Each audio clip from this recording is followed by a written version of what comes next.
Station, dude. Station. Dude, I'm loving the intro, man. I noticed some new clips you added in there, bro.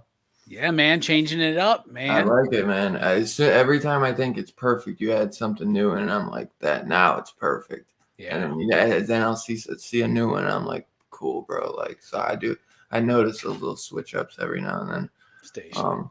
But yeah, dude, good to have you here, man. Great to be here, man. Pop, pop, boom, man. Let's do it. Talking about Scream 5. I know, Scream 5, aka that's what I'm calling it. I don't care. I know, man, because it's annoying saying that, bro. Like, and they make fun of it too. I like that in the movie. They like turn Stab 8 into just Stab. They're like, it's fucking Stab 8, which is fucking, dude, straight up. I mean, spoiler alert. I put it on the thing. Like, this will be, we're talking full spoilers, no doubt, in the movie. So if you haven't seen Scream, just go watch it and come back, because it's definitely worth the watch. You saw it, yesterday, right? You told me I watched it Friday? Yesterday afternoon. Yeah. Hell yeah. Before we get going, though, we got a couple of special guests, man, so I'm super excited to have them.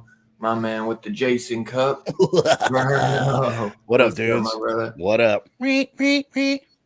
Dude, and you saw this, I think we both saw the same day, literally last week. You, just got home from seeing it. Just got back again, brother. I'm hardcore.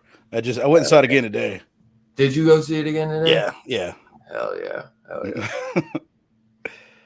That is fucking awesome. Yeah, man, I loved it second watch too. And nice. We also got my main man, Steph, in the building, bro. Station, dude. Dude, thanks for coming in, man. Tying his shoes. When did you go see this one, Steph?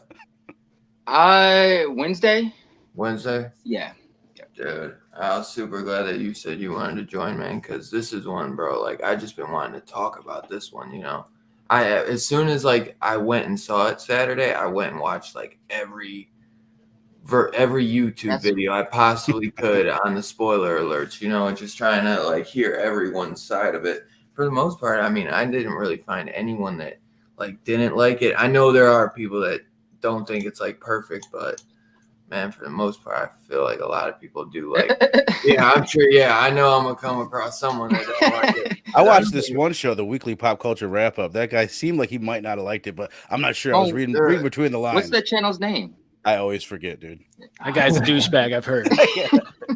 I like when he does stuff with John Mitt.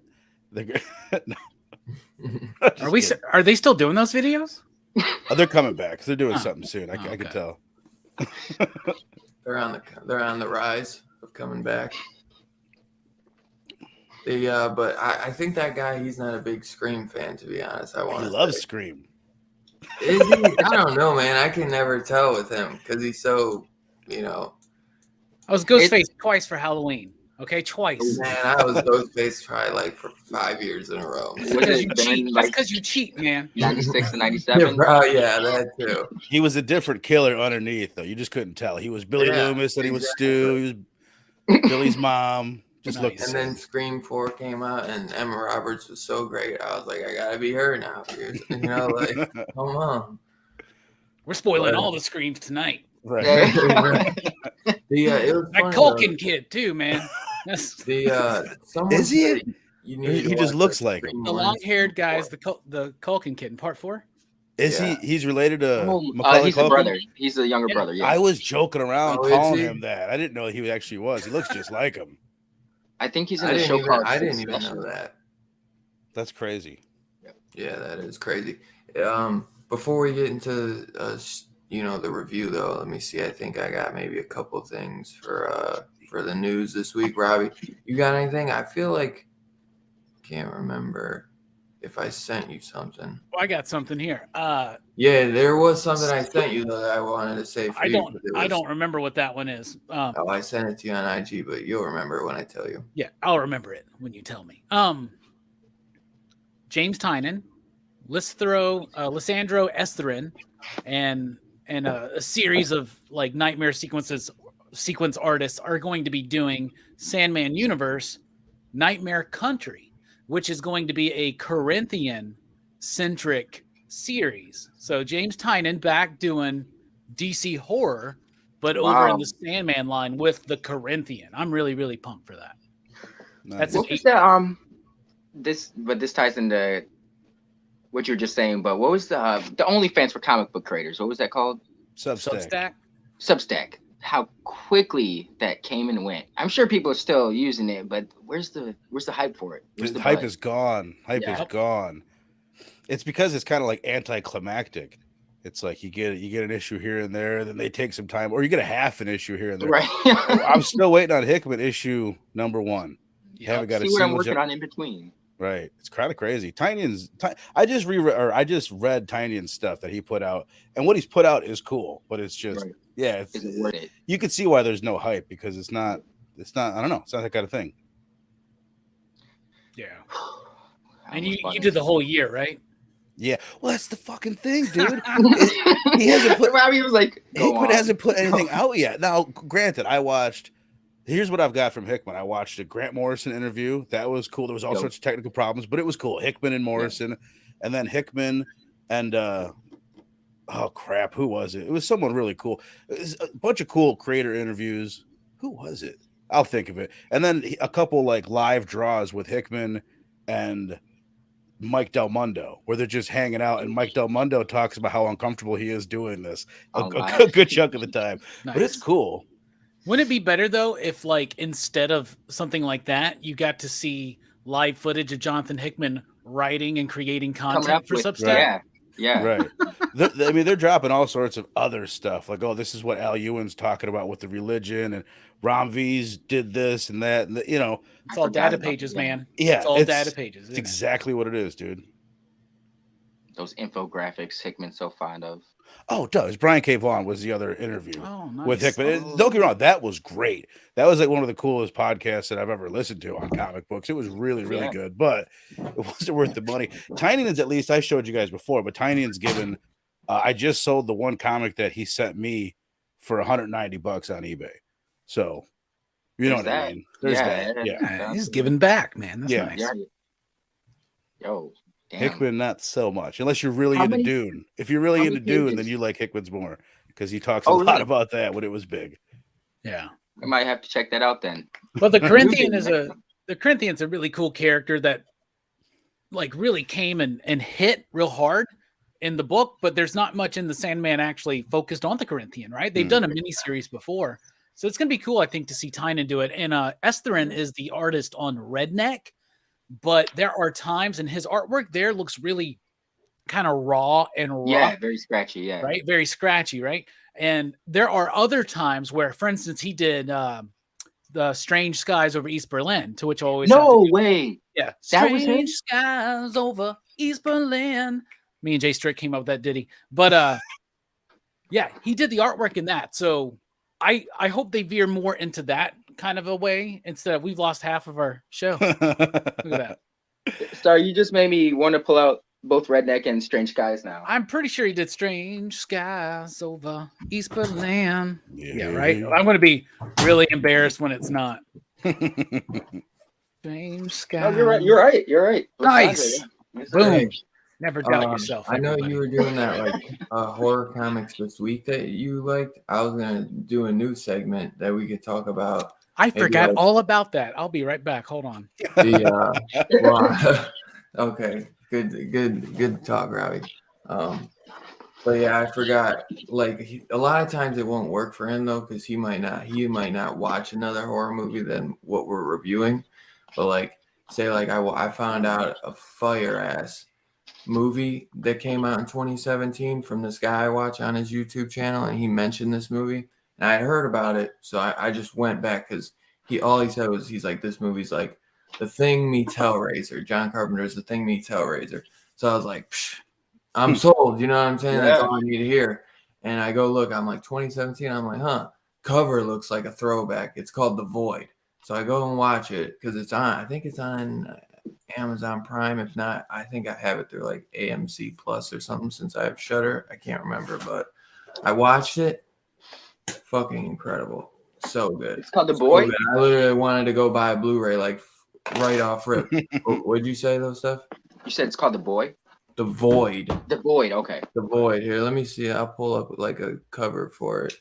Nice. But dude, it was like 2017. Like when I look at it, like the cover, I'm like, dude, that looks like, just I don't know, man. It's like gives you like 80s vibes, but dude, it was creepy, man. Let me share this. But Robbie, I was telling him about this movie because I wanted to do like maybe a new movie that I watched this week. Like every now and then I'll do like a segment, but because I know a lot of times you end up just watching what we're reviewing. But like I came across this movie, The Void, that my buddy was talking about. Okay, it came out in 2017, bro, and it was he said how he described it was John Carpenter's The Thing meets Hellraiser, and he's like, so that shit sold me straight up. Cover's dope. Yeah. That's like the kind of reminds me of The Abyss. Yeah. It gives me vibes, but dude, it's fucking nuts, bro. That's dope. It's got these dudes in these like white hoods with the pyramid on it, and then it's got like Hellraiser monsters, then like H.P. Lovecraft type monsters. Like, oh wow, it was literally like that's how I would describe it too, man. Like John Carpenter's The Thing meets fucking Hellraiser, dude. Like you can watch this on Crackle for free. Can you? Because I watch it on like Amazon. But I think I have it through like when you have Shudder, you get like AMC Plus, I believe. And because I have Shudder, I think I was able to watch it through AMC Plus. But dude, it is worth the watch. Like it was so good, man. I'm trying to think what else. Like speaking of AMC, have you guys watched that show called Firebite or something yet? Mm-mm. I keep seeing previews for it. Firebite. No, I haven't even heard of that. Vampires or some shit. But it's in Australia. Yeah. Been meaning to watch that. I don't think it's on AMC proper. It's like you have to pay for AMC Plus or whatever premium service they have, and it's like an exclusive to the app. But I keep seeing previews. It's probably not very good, honestly. But the poster looks pretty cool. Yeah.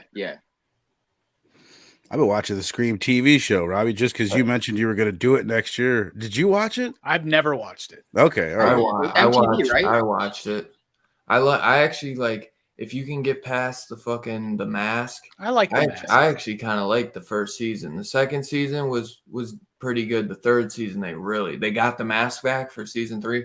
But they went like straight BET like route on it. Like I think BET actually did put. I was about to be like, did you just say BET? Yes, I swear to God. It turns into like a BET soap drama or some shit, man. It was fucking. Was Trey Songz in that? No, I think Keke Palmer. Okay. But Is it a different thing each season? Like at the end of season, because I haven't finished season 1. That's what I'm curious about. Like they're not going to string me on till next season before I learn who the killer is. no. Okay, no, that's all I want to know. No. It's I've been kind of enjoying it for the But most it part. is a continuation of season 2. But Cool. you find everything out at the end of season 1. Didn't Craven produce those? Yeah. Wow. That was the last thing he did. That's why like I wanted to give him a shot because I was like, but the mask isn't terrible. The mask is just pretty like cool. It's just not the mask. Yeah. Well, other what's than that, it, it's Goofy or something, or it's like imagine Ghostface, but it's like more like a human. It's like a human Like a face human, doing right. the ghost face. Yeah, it looks really like good. a human I ghost like it. face instead It of like was in- the fucking swivel face. Right. You know? It's like I think it's scarier than the ghost face mask. It's just not as iconic, obviously. You know, it's freaky looking, I think. Brother Joe. It's in the it was in the intro. I put it in there. I was doing an Instagram reel during the intro. Yeah. I decided I didn't need to get it out there. oh, okay. Yeah. Yeah. That's yep. Yeah, I think it's dope, man. It is creepy, bro. It Mhm. kind creepy. of I don't know, like, Very eerie. but yeah, Rob. You see, I forgot to say that it's got outstanding practical effects. Mad respect, said the Void. You gotta check the Void out, Robbie, and let me know. Like, Yeah, it looks honestly, Yeah, bro, I'm watching that that's tonight. what we should review next week. The Void. Let's do it. Like, I'm telling you. Because we don't know what we're doing next week. Yeah, I know. I don't. Apparently either. you don't either. So No, I don't. let's just do the Void then. Let's just do the Void. Let's just do it. All right. That way I can watch it. Yeah. Because otherwise, dude, I maybe can't watch that'll it because be- I got to watch fucking something Dylan wants to watch. Let's hope it's a gem, bro. Like you guys start with like Haunt. Dude, I'm telling you, if you're able to make it to Verno, let me know. And Steph, I'm telling you, like if you I think you guys will love this. I'll check it out It was if I can. Tonight. It Cross was my a good fingers. gem. It's praying it's a gem like better Watch out. I always forget Yeah. the name of that too. Better watch out. Me too. And it's oh my god. So I didn't watch anything new this week, but I did introduce Jamie to Sleepaway Camp, Oh, nice. Nice. and she loved it. So Awesome. The first That's one. awesome. yeah, because we went and met Felisa Rose, right? And like they didn't like she didn't understand like the face she was making, and she didn't understand the meet me at the waterfront after the social that she You didn't signed tell it. her, right? Yeah, I never she told was her. totally shocked at the end. Yeah, yes, Hell yeah. 100%. Hell yeah. That's so crazy. But it was fun to revisit. I love that movie. I just wish I could get 2 and 3 cheap. But I So can't. bad. Yeah. So bad. I wish they would just do like a 4K set or something. Fucking Man. box set, man. I know. Same thing with Slumber Party Massacre. Come on, y'all. Yeah. Scream, give us what you Um, want. That's why I don't own any of the Scream movies, so I'm hoping that they do a new box set soon, and I'll be happy that I waited, kind of a thing. Yeah. I'm sure that I know they're doing a 4K 2 movie collection for 1 and 5, but that I don't think they definitely, I bet you once 5 comes out they'll do like a 4K box set for all 5. I hope so. Yeah. And why Because I not? think the only way to get you can only get all 3 on like a set, and then you can get 4 separate. Because they never did like a 1 to 4 Blu-ray set, as far as I'm sure. I'm pretty sure, yeah. But I guess RoboCop the series, I don't know if you ever watched that, Robbie, is getting a Blu-ray May 10th. The cartoon 2022. or No, the no, live no. action? They had a series. But I guess it had a live action series. Oh my God, they're doing that? Yep, it's getting a Blu-ray. He's got good lips. That's important. He does got some good Yeah. lips. I got to complete the collection, man. I'll take it. Yeah, I do. You know, I still only have just RoboCop 3. I got to get 2 and 1. You only only have have 3? RoboCop 3. What? I only have 3. Well, because 3 I knew had the slip cover, so I picked it up really cheap. So, and I was like 2 and 1, I'm never getting the slip, and those are more expensive. So I was like, I'll get those like down the road, you know. Right. Bro, you'd have a better RoboCop selection if you had none of them than just having 3. Hey, 3 ain't bad, and 3 was directed 3 by. ended Fred Decker's career, bruh. But hey, Fred Decker still did it, you know. Yeah, and Frank Miller wrote that shit too. Yeah, In Detroit. but it's obviously no 1 and 2. No. And I guess the MonsterVerse will continue with Apple TV Plus original series featuring Godzilla. So they're gonna do like a Godzilla Apple TV Plus series. You know, I don't know. That sounds Apple's okay. slowly been like creeping up with content they're putting out. Like they're trying to put seems worthwhile shit out there. They don't have a lot, but things they do have. I'm definitely hearing more and more people mention shows that are on Apple. it. There was a Chris Evans show that on Apple TV that I watched that I really He's a like. lawyer. I don't really, none of that stuff. I feel like I don't feel like Apple doesn't like advertise their stuff that much either. they Maybe don't. that's another problem. But Yeah. there was one, I think it was called like Raising Jacob, and it was about Chris Evans being a father and his son getting like accused of murder, and then they have to go through this whole court process, and like his life gets thrown upside down. And and Chris Evans plays like a lawyer, and then he gets like fired or like he gets like laid off by his like the company that he works for because it's like a conflict of interest because they're going after his son. But it was so good. And then the kid who plays Bill in the chapter 1 he plays Chris Evans' son. You know what I'm talking about? The young version of Bill in the remake of it, chapter 1. Yeah, he's in it, and I thought it was a great show, man. I thought it was really good, and it was cool. I've only seen the first episode, but I like. Oh, you've heard of it though? Yeah, yep. Yeah, that because I love Chris Evans, man, and I think he was just doing Captain America for so long, and I heard he wanted to get serious. So then I saw that was coming out. Then he had like Knives Out, so I was like, dude, he's fucking phenomenal, man. Yeah, so good, more man. than just the funny, witty guy. More than America's ass. Yeah. And Knives Out, man, is a great one. Whodunit. Speaking of, the freaking Scream, man, that's all about the whodunit. But the one movie I was talking about, Robbie, was Dark Glasses. It's, I guess, Dario Argento's return to Giallo. I forgot about that. Premiering in Berlin. Let's see what it says. He's directing a new movie. Yeah, I guess he already directed a new movie called Dark Glasses. And this dude's like got to be in his 80s, right? I assumed he was dead.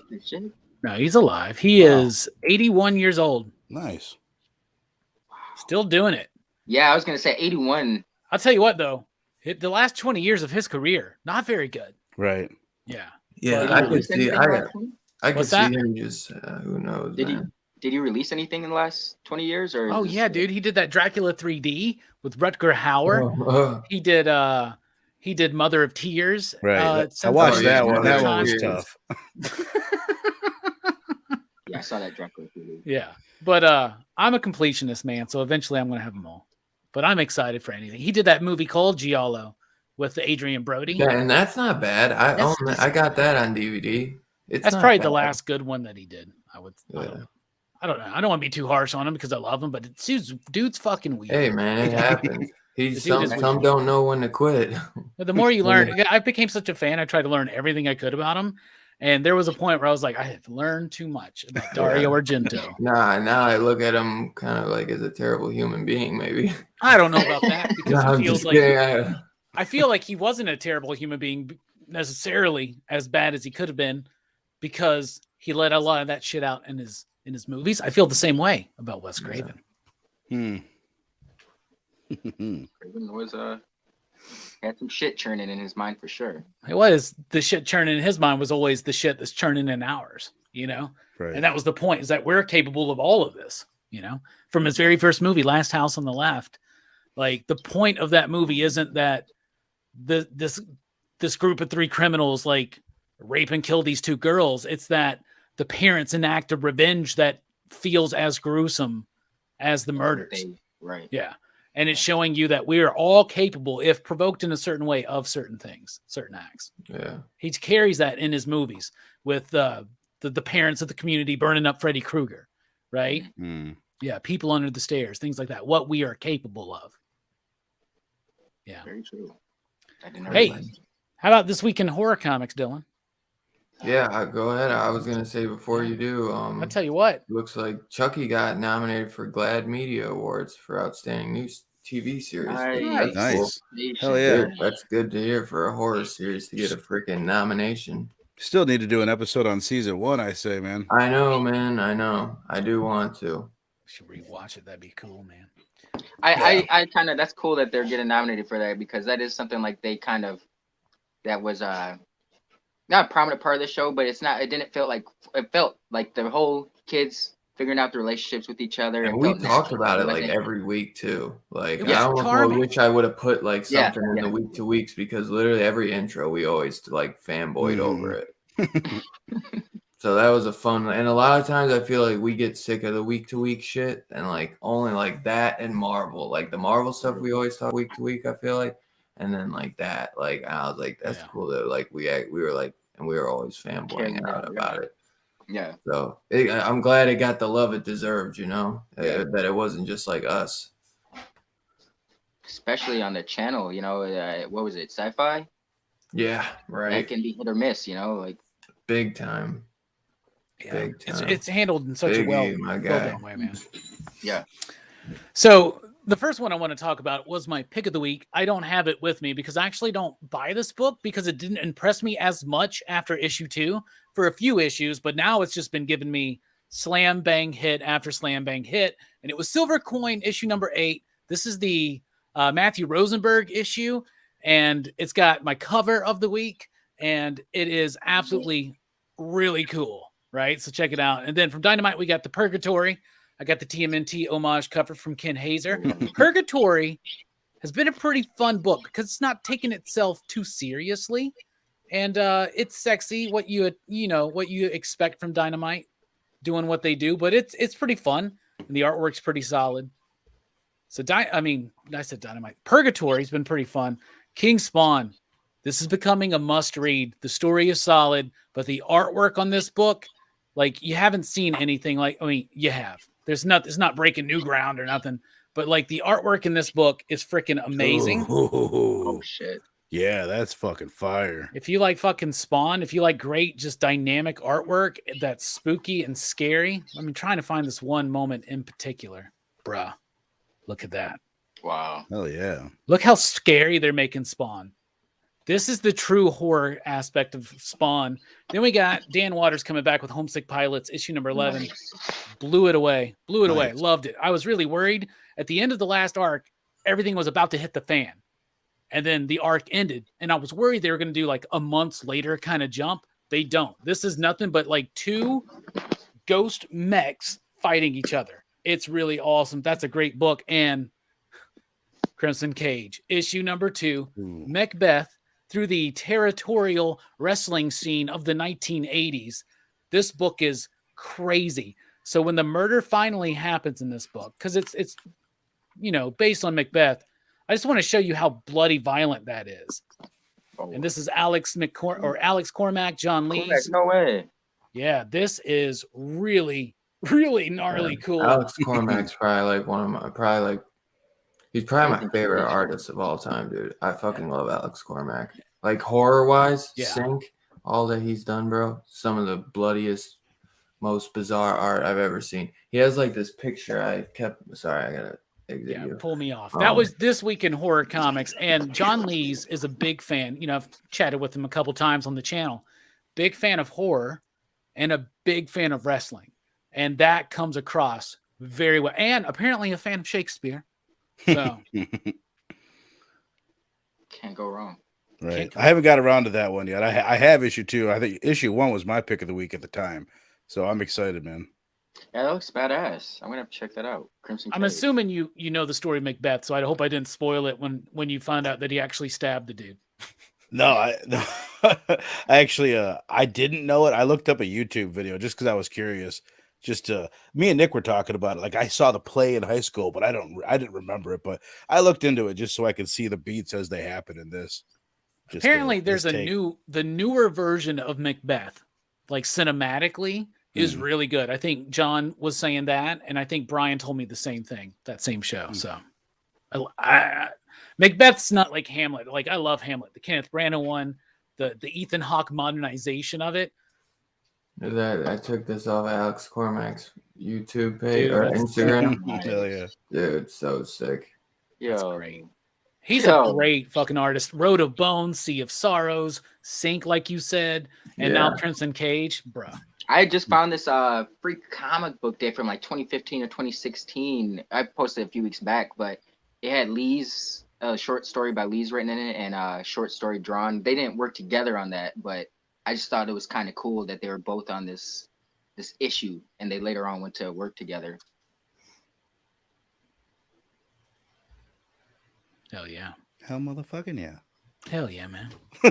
Oh yeah, I know Brother Joe would appreciate that one. Mm-hmm. Hell yeah. So I think that's probably covers horror news, but besides one last thing, Moon Knight, man, that shit got horror vibes to it, dog. It got horror vibes to it. Yeah. That trailer looks sick though, dude. And I can't wait. And I guess one of the guys who worked on Umbrella Academy is working on Moon Knight. I forget the guy's name, but somebody was saying that in one of the reviews I was Oswald watching. Cobblepot works for the Umbrella Academy. Get it? Anybody? Yeah.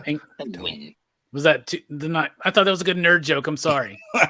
I don't know Umbrella Academy. I was about to pretend, but I don't. Oswald Cobblepot is the bro. penguin. I get that. Okay, that's the joke. Never mind. Dude, Umbrella Academy is so good. I never even read the series, but I love the series, and I love the comic, and I love the Jeremy show. Slater is the guy's Umbrella. I'm still Now I get it. Now I get it. I'm with you, dude. Jeremy Slater is the guy who worked on Umbrella Academy, and he's the head writer. AC's cousin. For Moon Knight. He's like the head writer for Moon Knight. So nice. I thought the trailer looked amazing, man. I was like, why has he got a British accent? And I guess it's so that everyone knows that he's a different personality, right? But I love Oscar Isaac. Like 3 different personalities. Yeah, right. I love Oscar Isaac. So I think they're gonna kill it. I think it's gonna be awesome. Yeah. Oh, I thought his 3 personalities were Wolverine, Captain America, and Wolverine. Oh, my bad. That's that shitty ass Bendis run. I enjoyed that run, but I didn't like the whole that's the but yeah, man, it looks like it has some really cool fucking Egyptian mummy moments, man. Like when they show who is it? Freaking Khonshu? Yeah, Khonshu or whatever. Like the freaking bird beak and everything. Yeah. I like that they're embracing like the mystic aspect. Yeah, of bro. it. Like, and then at the end, it looks like he's beaten up like a type of mummy god or something, man. So it's like he's not gonna be fighting like humans. Like that's what I want. Like he's gonna be fighting like these like Egyptian mummy monsters or whatever. Like that's gonna be sick, bro. It's gonna be presented though as, is this all in his head? Right. But we know it's not. Or is it? Dun, dun, dun. Yeah, what did you think about the outfit and like the white eyes? Someone was saying they didn't really like the outfit. I think it's pretty spot on. I can't wait to see them. What is it, Mr. Knight or whatever? Like when he's got the white suit. As long as there's Mr. Knight, I'm way 100% on board. I don't know if they're gonna get to the Mr. Knight though right away. I maybe by the end of it, I hope, but I definitely think they can pull that off like really well. One of my favorite things about the Ellis run was the setup of different personalities of Moon Knight, right? Not just like who's behind the mask, but the mask itself. Mr. Knight, then there was the superhero one, right? Where he wore the armor and flew through the air. And then there was the mystical one where he looked like he was wrapped in mummy wrappings, right? And he had the Khonshu bird skull, right? And so it seems like they're blending those two together, but I mean, we gotta see Oscar Isaac in the suit with the mask on, like opening Midnight Industries or whatever. Come on, man. Yeah, bro. I can't wait, bro. It looks honestly, man, that one looks like it's gonna be my favorite Disney Plus like Marvel series out of all of them. I just love the vibes they're bringing with it, and that's what's like. I love the Mummy. Like the Brendan Fraser one, I love the original Mummy with Boris Karloff. You know what I'm saying? The Hammer mummies. And I feel like those movies don't get a lot of love. Like the last Mummy movie we got was freaking that stupid ass Tom Cruise one. So I love when they kind of jump into that Egyptian lore. So dude, I just hope they do it good, man. So this is gonna be the one that surprises people. I feel like it is too, because the character, man, too, is, not the character doesn't even have that many comic runs. I feel like I bet most people have never heard of him. I think Yeah. until he's a couple very- he's years a ago, kid. I'd never heard of Moon Knight. Yeah. For sure. Yeah, he has this Yeah, huge fandom, which I think is weird because his books never last. They don't sell. They've never right? been a big Yeah, he's never. So it's cool that he's got this. Like even me, I remember him from the 90s, from that round robin story that Mark Bagley did on Spider-Man, right? But like I never read Mark Spector Moon Knight. That was what they were going with at that point. I never read I've never still read the Bill Sienkiewicz, Doug Mink stuff. So like that was a good one. I really want to get in like those epic collections or the omnibus or something. But like I really fell in love with the character in that Warren Ellis run, into the Brian Wood, into the Jeff Lemire. I skip over the Cullen Bunn run because it's just kind of okay. But I didn't like the Max Bemis stuff. But one of the most intriguing things to me is the Egyptian aspect. But so we had the Mephisto expectation in WandaVision.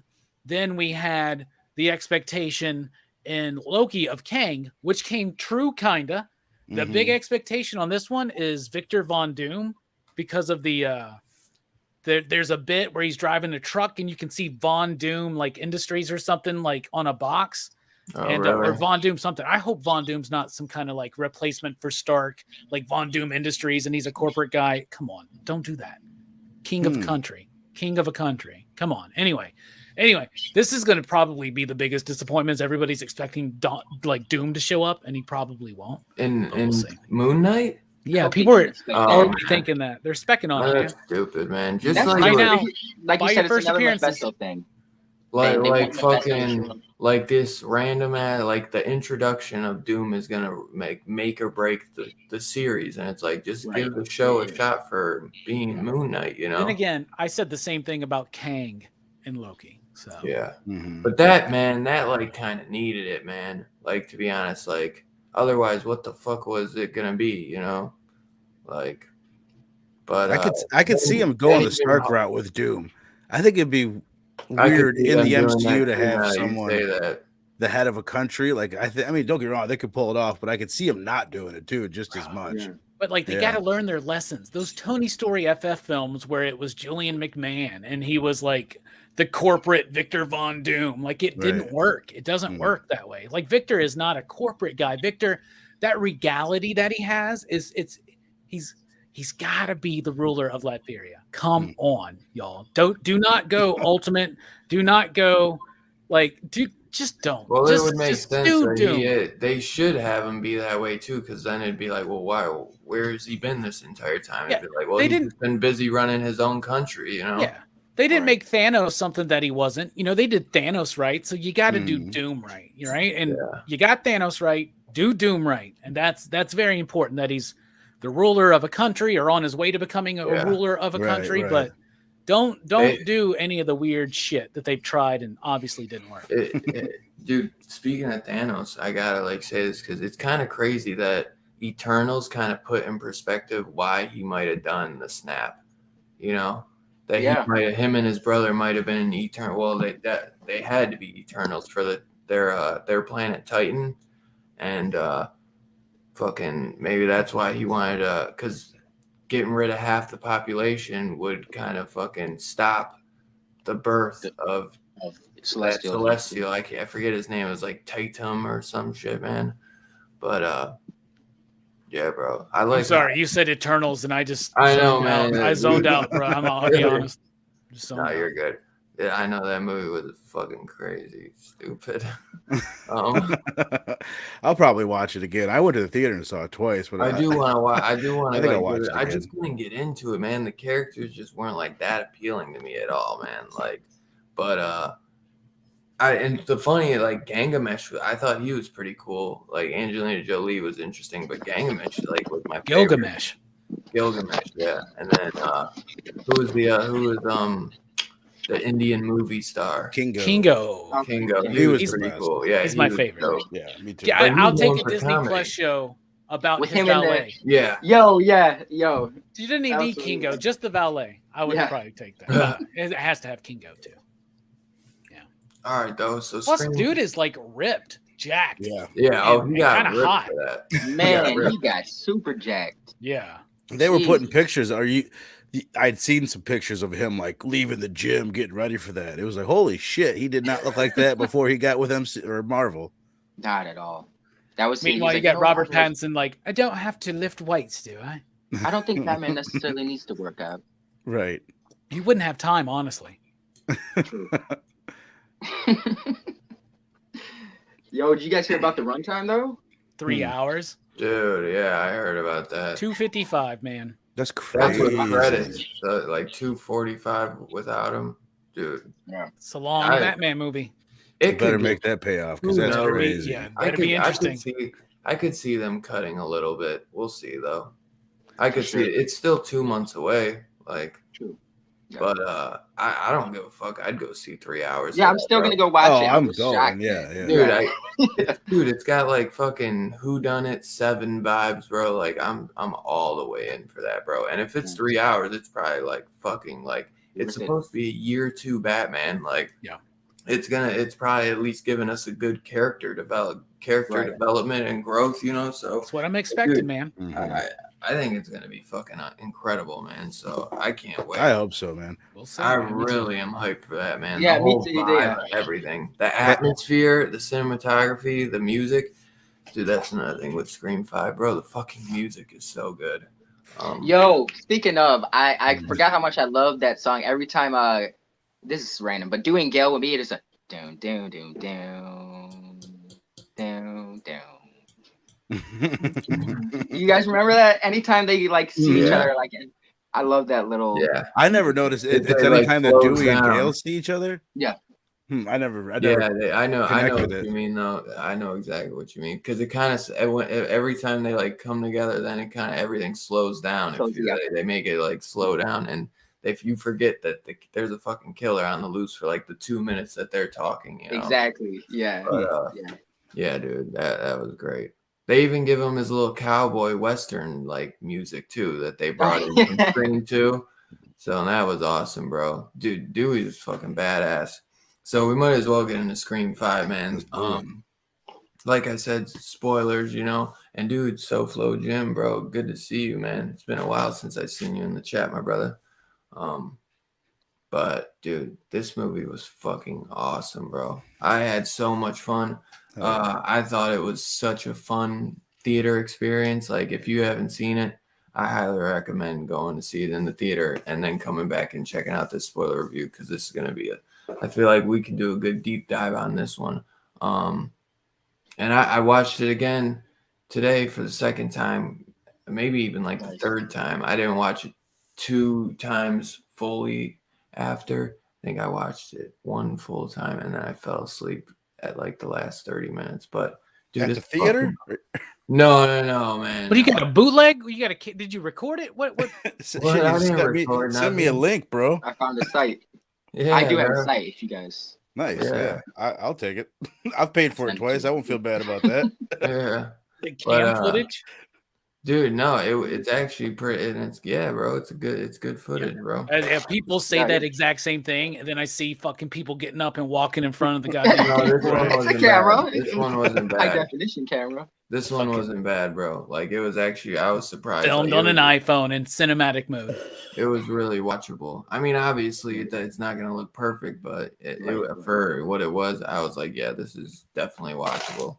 And I still liked it. It didn't ruin it or anything because I was kind of worried about that thing. Like, oh, this is kind of gonna ruin my experience of it. But it's such a good movie to me. Maybe we've just gotten what's the word? I don't want to say greedy, but you guys remember if you ever seen a bootleg from like the late '90s? Dude, way better nowadays. Yeah, yeah. They're hit or miss. I used to for a while there. I would watch stuff on the whatever it was, the jailbroke Fire Stick, whatnot. But it was the same thing, like Robbie, what you were saying. My buddy was like, no, man, it looks perfect, man. And then you look at it, it's like, dude, this looks like shit. Yeah, Russian subtitles. Right.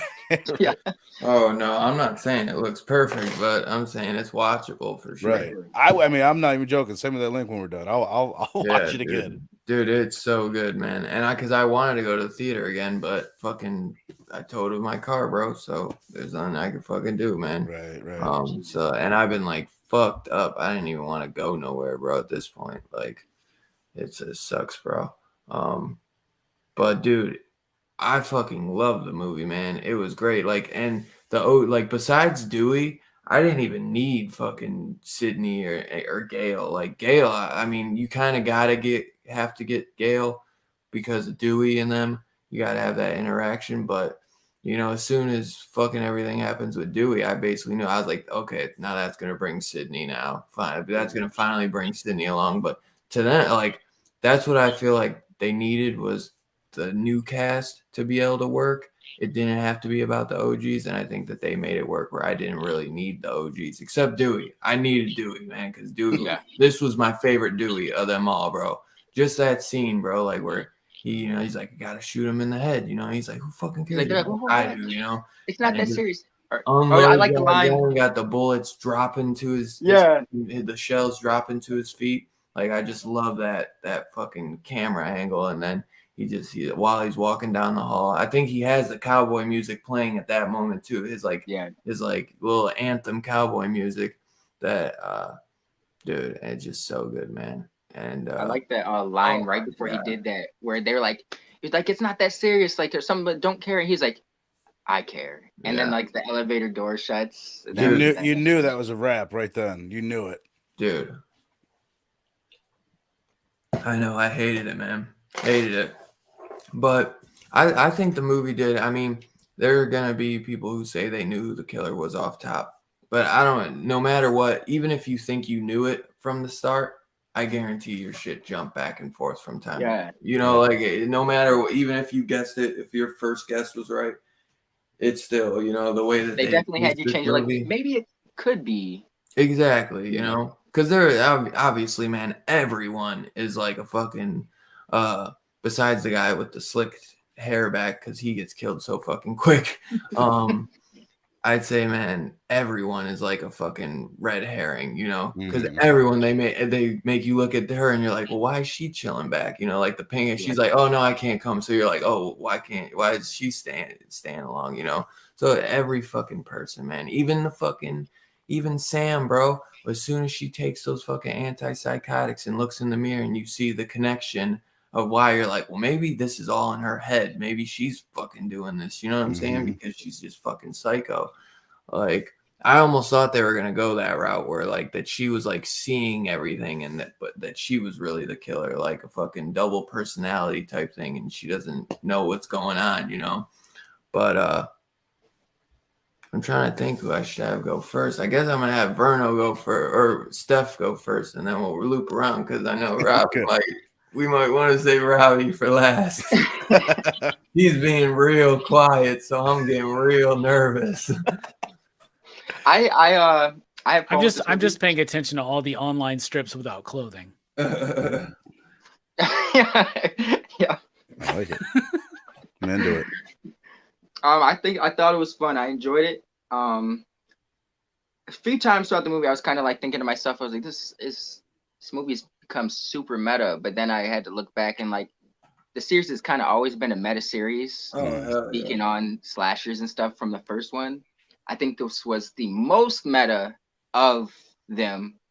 Not to the extent that the horrible Matrix that just came out. Right. Not that meta. True. But there's certain instances that for how meta it was, I was like, these characters are falling into tropes, even though they're speaking on how aware they are of these tropes and situations. I had fun with it though. I think it was a solid entry. I think they did it right.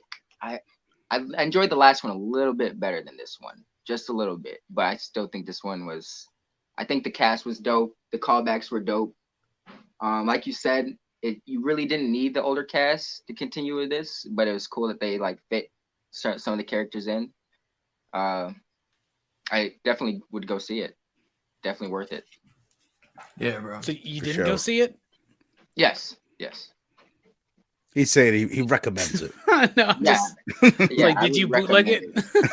you got Dylan's cam copy? No, he went and saw it. Yeah. I'm just. He's getting happy. It's a joke, man. Right, Verno, my man. So, what did you think about it, bro? I go back and forth. Like, I'm probably going to be somewhere in between you and Robbie. Like, I liked it. There were there's a lot of things like that were like stupid, quote unquote. Like there was this bunch of like, what do you mean this, that? But for the most part, I was like highly entertained both times. Absolutely. And this is why I go back and forth. Like the first time I watched it, I liked the first half of the movie better than the second half. And now when I just watched it, I liked the third act better than the beginning. The second act is a little slow for me, honestly, especially the second time when you know what's coming. But for the most part, I do like it. There's a bunch of badass kills. And this one, out of all of the movies and the TV show, from what I've watched, it lays into like, they always knew that the audience was trying to figure out who the killer was and didn't trust everyone. But really in the old movies, it was mostly just Sydney that was the character that wasn't trusting people. Like this has more like The Thing vibes where nobody can trust each other, like way better than Wes Craven ever did that aspect of it. But the cast, it was weird because like there wasn't enough of either of the cast, in my opinion, the legacy characters or the new characters. I don't think they integrated as well. Like in 4, they integrated that better. You know what I mean? Because they had a relationship to work off of. That wasn't quite there, but it had some great moments too. Like I'll just say, like the biggest thing, Robbie, when we were talking during the saga episode, the bit that I was complaining about when people aren't there, like I can't stand that Gale didn't, spoiler alert everybody, that Gale didn't see Dewey die. That drives me fucking nuts. It's like, why not make her see that? And then they did the same thing with that Wes kid not seeing his mom die, or not seeing the body even. It's like, let him open the door and experience that. Yeah. Like little things like that bugged me, but there were so many things that I liked about it at the same time. But that really irked me both times. That, just to interject, that stood out to me a lot was the cop mom and how what happened to her is like broad daylight in the front of her house. No one saw shit, you know, like that was, to me, that was one of I wish I could remember like more like the things that I was just like annoyed by that like took me out of the movie that were stupid. But that was one of the few things. The whole the commentary, and we'll get into it when we get to themes. There wasn't much of a theme like throughout the movie, but at the end I did like what the movie was saying overall, and like the killer's motivations and all that. But the other thing is, like, I'm sure most people when they watch it, they're like, dude, I knew it was him the whole time. But to Dylan, to your point, they did have me going back and forth. Yeah. But he's the person that they laid it on the thickest about. But we talked a few weeks ago, they did the same thing with Billy and Stu in part 1. They lay it on super thick that it's them, and then they do it at the end. But for the most part, I liked it. I like a lot. Yeah. It's one of those, like, I'm not going to know what my rating is until you guys have all, you know what I mean? Until we have this discussion, seriously. Because I'm really going back and forth on it. Oh, yeah. Well, I think I know my score, but like I said, it looks like it's definitely a little closer together than you guys, but it's definitely a good ass time, you know. Mm-hmm. I'm interested to hear what Robbie's gonna say. Drum roll, you know, kick it, you know, dun dun dun dun. All right, this movie fucking sucks. Oh. I detest this movie. This movie aggravates me so much. Number 1, slow ass pace, right? You were talking about Act 2 kind of being a little slow. Act 1 is slow to me. Okay, we start with this opening scene. We're mimicking the opening scene in the first Scream. That's cool. That was a good scene, right? Then all of a sudden, now she ain't dead. Oh, what? Now we got this other sister, Sam, introduced. Bruh. Okay. This movie then gets so fucking slow and takes forever. Okay. They have to just randomly interject this one dude looking at this one girl so they have somebody else to kill in fucking Act 1. Okay. Or my bad, somebody to actually kill in Act 1. All right. Right. And then we get Sam. Bruh. So I'm trying. I'm watching this movie. I'm watching it with my homies Blake and Jay Strick. None of us like this movie. So I'm getting through. I'm just like, we're getting through this movie. All right. I love Scream. Let's do it. Right. The moment when Sam has this incredibly melodramatic discussion with her sister about her history, about her father, right? That is so fucking terrible. I just started laughing like in the theater multiple times throughout this movie. And not because the movie was trying to make me laugh. It's not as funny as the others. It's not as clever. I don't care what y'all say. I got people to back me up. I looked over like 30, 40 minutes into this film and I said, it's Amber and Richie. Like straight the fuck up. Like I was like, there was no surprise. And in every Scream movie, I've guessed at least one of the killers, but I was always surprised by the other one. Do you know what I'm saying? So like, it was predictable to me. I did not like it. These new characters, I didn't give a fuck about any of them. They were parodies of what was going on before. You said it's not quite as meta as the Matrix Resurrections. And I get what you're saying, Steph, because they wouldn't literally show you a scene from the original movie while they're replicating that scene. You're right. They're showing us a recreated scene of a scene from the first one that's actually a scene in Stab. And then they're actually doing it. Okay, so that's all the meta stuff. You were talking about how Wes Craven never did the on-the-nose whodunit where everybody's suspecting one another like The Thing. The problem is this isn't the fucking thing. These are these people's fucking friends. If they're really their friends, they shouldn't suspect fucking anybody. That's the fucking shock and surprise. But in this one, they make it a bit. You could be the killer. You're right. I could be the killer. What if you were the killer?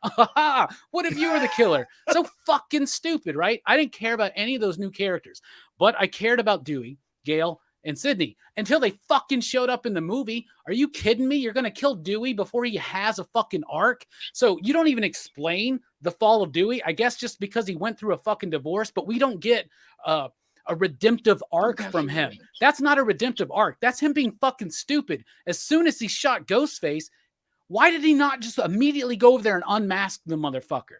That's what I thought he was going to do. Like, it's so fucking stupid. And then he gets killed. It's the most brutal deaths. The kills are pretty cool for the most part. I love, I'm not going to like shit on the kills. They're fine. But like, Dewey didn't have that arc. Gale, Sydney, what the fuck are they doing in the movie? What are they doing in the movie? They're just there. Dewey had the best arc out of all of them. But he didn't even have an arc. So Sydney and Gale are just there to be the badass fucking women at the end of the fucking film that know everything about, like, they even, like, bruh, it's so fucking stupid. Honestly, they didn't even need to bring him back. They should have just gave Dewey the entire movie. They waste the legacy characters. They waste their new characters. It's not doing, to me, anything clever. And what it does at the end, where it's the toxic fandom type shit. Okay, when Timothy Olyphant was revealed as one of the killers in Scream 2, it was because he was trying to do this whole, I want to be famous as a filmmaker, and this is going to kickstart my filmmaking because I will say that I was influenced by my movies, right? So it's a little reminiscent of that, but it's going after this quote unquote toxic fandom, people that care too much. And he's even like, what? It's not talking to be toxic when it's all about love. About all the shit sequels that come out too. It does. It's talking about them always bringing everything to the original, just like how, you know, the Halloween, they were making fun of being called Scream while like, cause they're saying like Halloween, just, you know, or they said Stab 8, they called it Stab. Just they're like, it's fucking Stab 8, just like, you know. And they were even making fun of they were even making fun of the fact that we were all saying, well, look at the M in Scream, and it looks a little bit more like a Roman numeral 5, and they were doing the whole thing about the 8 and the B in Stab. Okay, yeah, I saw that. But very much like Matrix Resurrections, it's trying to make a meta statement on the ridiculousness of these type of requels while fucking doing it terribly. Okay, so it's not so clever. It's not so tongue-in-cheek. The characters fucking suck, new Dewey and old. Literally calls the guy out, right? Like if they would have just listened to Dewey, even he says it at the end. He's like, Dewey, literally, you should have listened to Dewey. Like, I'll say this: it's way better than the Matrix. Oh my god, dude!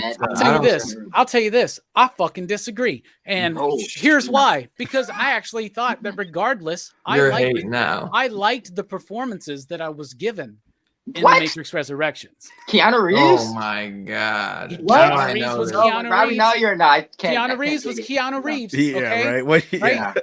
All right. Yahya Abdul Mateen was doing what he was doing. At least they were doing it. Here, to wrap up, because I know we got a long show here. I can feel it. But to wrap up, they are trying to be clever, whatever. And I know people are liking the film, and I'm not shitting on y'all at all. this is just my perspective of the film. I didn't like it. I thought it was stupid. I thought it was boring. I thought it wasted legacy characters. I didn't like any of the characters in the film at all. And it was predictable. And when you get to the end of it, the whole explanation for why they did what they did, it's almost like they're trying to put up an armor. Well, if you don't like the movie, you're one of those type of people who doesn't like what we did with your beloved property. Yeah. Well, I am one of those fucking type of people. I don't like what they did with my property. And this to me is like Blade 3 doesn't fucking exist. So no way, bro. You guys heard it here first. He prefers the shit Matrix you're over this. shitting too hard, man. Like, open up. Matrix is like absolute shit. You're like one of them old farts that, bro, that can't like get past like things. Maybe I fucking am, Dylan. Okay. Bro, we walked out of the theater. All three of us looked at each other and we're like, what the fuck was Dylan thinking? Like, what? I was fascinated that y'all liked it so much last week because I was pumped to watch it. And I'm watching it. I'm just like, at one point, I'm just like, this movie fucking kind of blows, y'all. That's how I felt watching The Matrix the entire time. Like, who okayed this shit? Bullet time? Yeah. No, that movie sucks too. There's no, that's what I'm saying. Like, I couldn't even fucking make it through The Matrix. Like, Scream was fucking awesome. But the thing is, these are two fucking huge fans of the entire series of Wes Craven as they're total fanboys of him, and this is like their love letter to him. So like to me, man, like I don't know, man, like I see everything they were doing and I love it, bro. Like, do you remember the moment when they have a character named Wes? Okay. Yeah. He is and then they kill him off all just so that they can have a party. Yeah, right. Okay, so exactly. That sets up the party. Okay, whatever. But his mother is the lady who was the deputy in part 4. Judy Hicks. Okay. Sheriff Hicks. Yeah, what's her name? She's in Sandlot. What's her name? In Sandlot. Oh yeah, Wendy Peppercorn. Wendy Peppercorn. Anyway, that's Wendy Peppercorn. Yeah, that's Wendy Peppercorn. No so anyway, way. So they kill her. I actually like that kill. I thought that kill was pretty cool. And in broad daylight, that's not really something we've seen. On a front porch. But I get it. But we saw like the killer snatch up fucking Randy in Scream 2 right in the middle of a fucking busy ass park and throw him into a van and kill him. Right. But there was hip hop music playing. You could. Yeah, you're right. They were playing Suburban Life by Cottonmouth Kings during that scene, man. Anyway, what's the point? All right. So they build up this whole thing. Remember all those fake outs with Wes with the door? So good, dude. Good. Over. Yeah, that was fucking over. I won't lie. I hated that shit. Bro, that was stupid. You hated that? Dude, the first time, because when we talked last time, Robbie, you were just taking your headphones off because you hadn't seen it. Dylan, you were floating through the room. You were so high on it. And I was lower than you, but I didn't want to kill your buzz. But you said like all those fake outs where you thought the jump was coming. I just shut my mouth then. But like, especially the second time, I thought that because it goes on and on, especially when you know that those jump scares aren't coming. Like that scene is fucking boring as piss when you know that that's not coming. Dude, especially when you know that he's not going to find his mom too. Like that part killed me. But the knife through the neck was the shit. Yeah. Like that effect was sweet. Yeah, because you know what, he could have opened it and even like. Are you kidding me? It was cool. God damn. Whatever. You know what would have been cooler? Just fucking going into a practical effect throat and shit just spurting out. Come on. They should have did that. Was still cool though. Like, not that Scream's ever been a gory franchise necessarily. But this one was pretty fucking. This was definitely the goriest. I just watched 4 again. This makes Halloween Kills look like goddamn Citizen Kane. I'm just gonna say. But, dude, 4 was maybe gorier. I'll stand by that. There's some wild shit.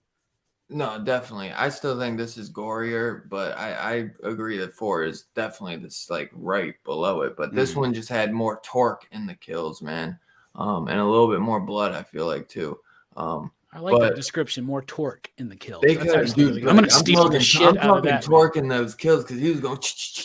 He was gutting them motherfuckers, man. Like, yo, he's like, yeah, he wasn't just. This is the most inefficient Ghostface we've ever gotten, though, and I know Ghostface is clumsy and shit, but like, kill is purposely. How the fuck? Yeah, right. Like they did that shit on purpose. They killed that. They stabbed her like fucking 20 times, and they did all that. They missed. I know perfect human anatomy. Well, they did. That was Amber chick. That was all part of it. They had to keep her alive. That was the one thing. The first. You know what else could have brought her? You know what else would have brought her sister to town? A fucking funeral. A phone call. Right. A funeral. Maybe. Well, okay, if we, like one of the other just like things that like was stupid as shit is that I'm just gonna take her inhaler and that's gonna definitely send her to Stu Macher's place. Like that was like one of the weirdest stretches of the film that like really like can't really get past that one. He's like, I can't believe that worked. I'm like, I can't believe it either.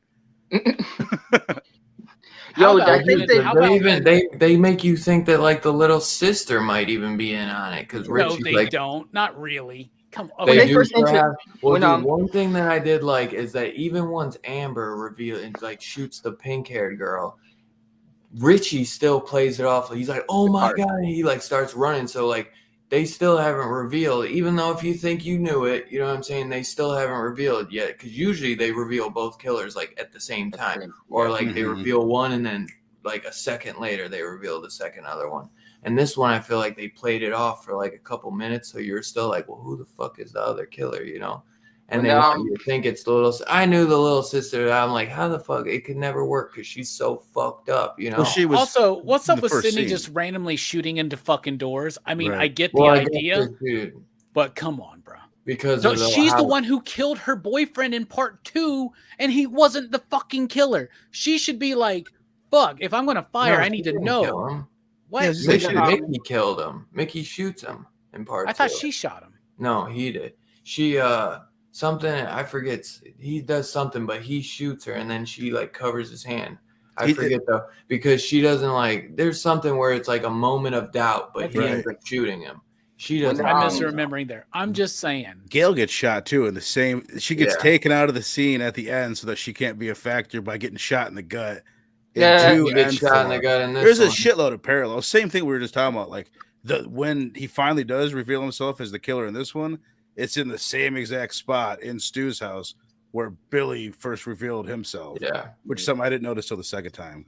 When the boyfriend and the best friend first met each other, didn't they off rip accuse each other of being the killer in this one? Yeah. Like that. Well, I know that was like a running bit with the boyfriend. Like right after Sam gets attacked in the hospital. The one he's girl, like, well, it's obvious that you're the killer. Like, I was watching Netflix, and he was like, well, where the fuck were you? And Judy Hicks was like, well, I was interrogating her. So I was questioning her. So if I they just would have cut cut Robbie, who was doing it that time. If they cut those scenes out where the boyfriend, the killer, keeps on watching stab movies throughout the whole thing, like that was the bit to me that was like, oh, well, and obviously the thought running through my head is they're laying it on so thick that clearly it's not him. Yeah, which is what they were trying to do. But but when they did do the reveal, I was like, well, that's fucking stupid. Well, yeah, I feel like they would want you to think it was him, and then they would try and like steer it to someone else and make you think. Which they did. I mean, to give him credit, like that is what happened. Like that, you know, I thought it was, and plus he was like the most charismatic person in the film. Like, he was the most likable person for sure. More likable than Billy ever was. He was more like along the lines of Stu. Yeah. Oh, I didn't even mention something. Billy Lomax. Or what's his name? Billy. I liked that.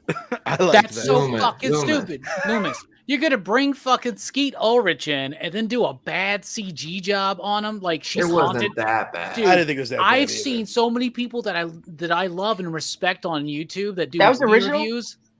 What? That was original Skeet and that was DH. That was DH. Yeah, that was a DH on him, bro. It didn't look like him. I'm not because he doesn't look like himself back then anymore, man. Like it's 25 years later. He's aged big time. He does not look like that pretty boy no more. Oh my goodness. The fact that they used to try to de-age him, they would have been better off choosing a young actor that kind of, exemplified him. I liked that just because it was like, oh shit, I haven't seen that guy in 20 years. See, so many people I love and respect love that aspect of this film. Like, oh, that's a clever way to tie it to the original. I was like, that's the dumbest, stupidest fucking shit. I was like, are they trying to make a bad movie? I thought like the script on this is garbage, man. It's so viable though that he would have like some side like fucking daughter though, because and she's haunted by it, dude. But she has you don't hate me because my dad was a serial killer. I don't need to see it. I don't need to see the reflections of Loomis in the fucking mirror, especially like when she's like looking at the knife and he gives her like this like like nod like I'm proud of you, daughter, and shit. Like I don't need none of Yeah. that. That shit's stupid. Man, they try to do some Norman used Bates, to make. Psycho 2 and 3 shit, I and it don't. ain't working. I don't really need it at all. But if they did it, but they do like Sydney, she saw like visions of her mother at times in like Scream 3, I'm pretty sure. So it is in lore that people can see like visions of other people. I could have used it maybe one time, like in the bathroom, and that's it. And then, but I think they also do it like when she's driving, when she goes to drive by herself, he's like, let's cut some fucking throats. So they want you to think that maybe she's the killer too at times. Right. But fucking, I forget now. I like the way he delivered that line though. Let's go get these people and slit some fucking throats or whatever. I dug that, but partially it was just nostalgia.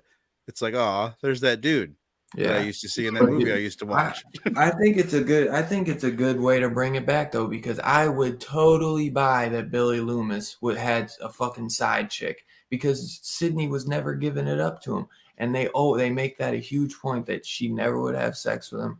That he was so patient. It's like, bro, he's so patient because he was fucking banging chicks on the side. You know what I'm saying? So I could totally see him that works perfect, man. And if anyone has said like, there's no way any fucking kid, like especially a psycho like him, there's no way he wasn't fucking banging someone on the side. So I believe that he would have some side daughter, you know? I tell you what, this movie somehow manages to be The Force Awakens and the Rise of Skywalker of the Scream franchise.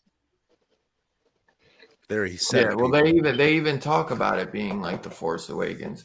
But dude, Jamie, mad respect. I was just watching that today. Jamie Kennedy has like a YouTube channel, and he does like his own little review. I'll definitely watch that. I'll check it out. Dude, it was fucking awesome. I actually want to rewatch it. I haven't seen anything. He's just sucking up because he wants to be the flashback character in part 6. Right. Yeah. He doesn't just want his picture in the movie. He wants a flashback scene in the next movie. What a weird bit too with the memorial to altar? Randy. Yeah, oh my god. That was a little weird. Whatever. Evil dies tonight. What did you think? Like in the hospital, I do like that. When I thought they were going to use it more, but they only use it the one time. I guess maybe some people were like, "Oh, well, Ghostface doesn't talk like when he's like, interacting only on the phone." And I'm like, but that just adds some level when they're in the hospital and they click the modulator and she's talking like on the phone in front of everybody. I fucking love that, man. Yeah. I loved it.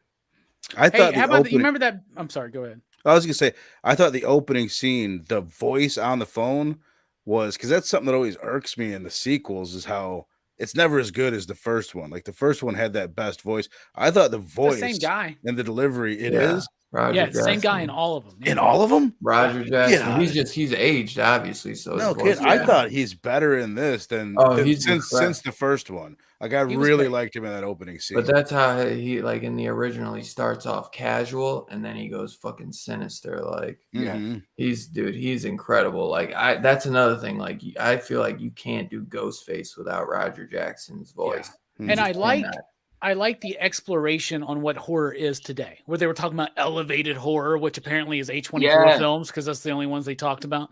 But it's got like an emotional core, and it's not just for that was cool little bit. And I like the Babadook, so I love the Babadook. I only saw it one time. That was great, dude. That movie's fire. And literally, she was like, I think it's an interesting like meditation on grief and something else. And I was like, I was like, I literally said that one time. Right. It sounds like something you'd say. I don't know if I've ever seen the Babadook. I know you'd love it, man. About Hereditary, The Witch. I love Hereditary and The Witch. The Witch is a really good one, man. That was dark, yeah. They had magic in it, right? Yeah. Witch, Anna Taylor-Joy. Yeah, Queen's Gambit. Yep. Yeah. Yeah, I like that one. You remember the whole bit where they're in the hospital and like Sam's on the phone with Ghostface, and Ghostface is talking. Then all of a sudden, Ghostface is in that room, right? Yeah, and everybody's like, "Oh, fuck yeah!" I'm like, "Okay, so she didn't hear him, right? Like he still has to fucking talk in that thing." He could have just been on the phone. It could have been Amber making the call, and he waiting for his cue.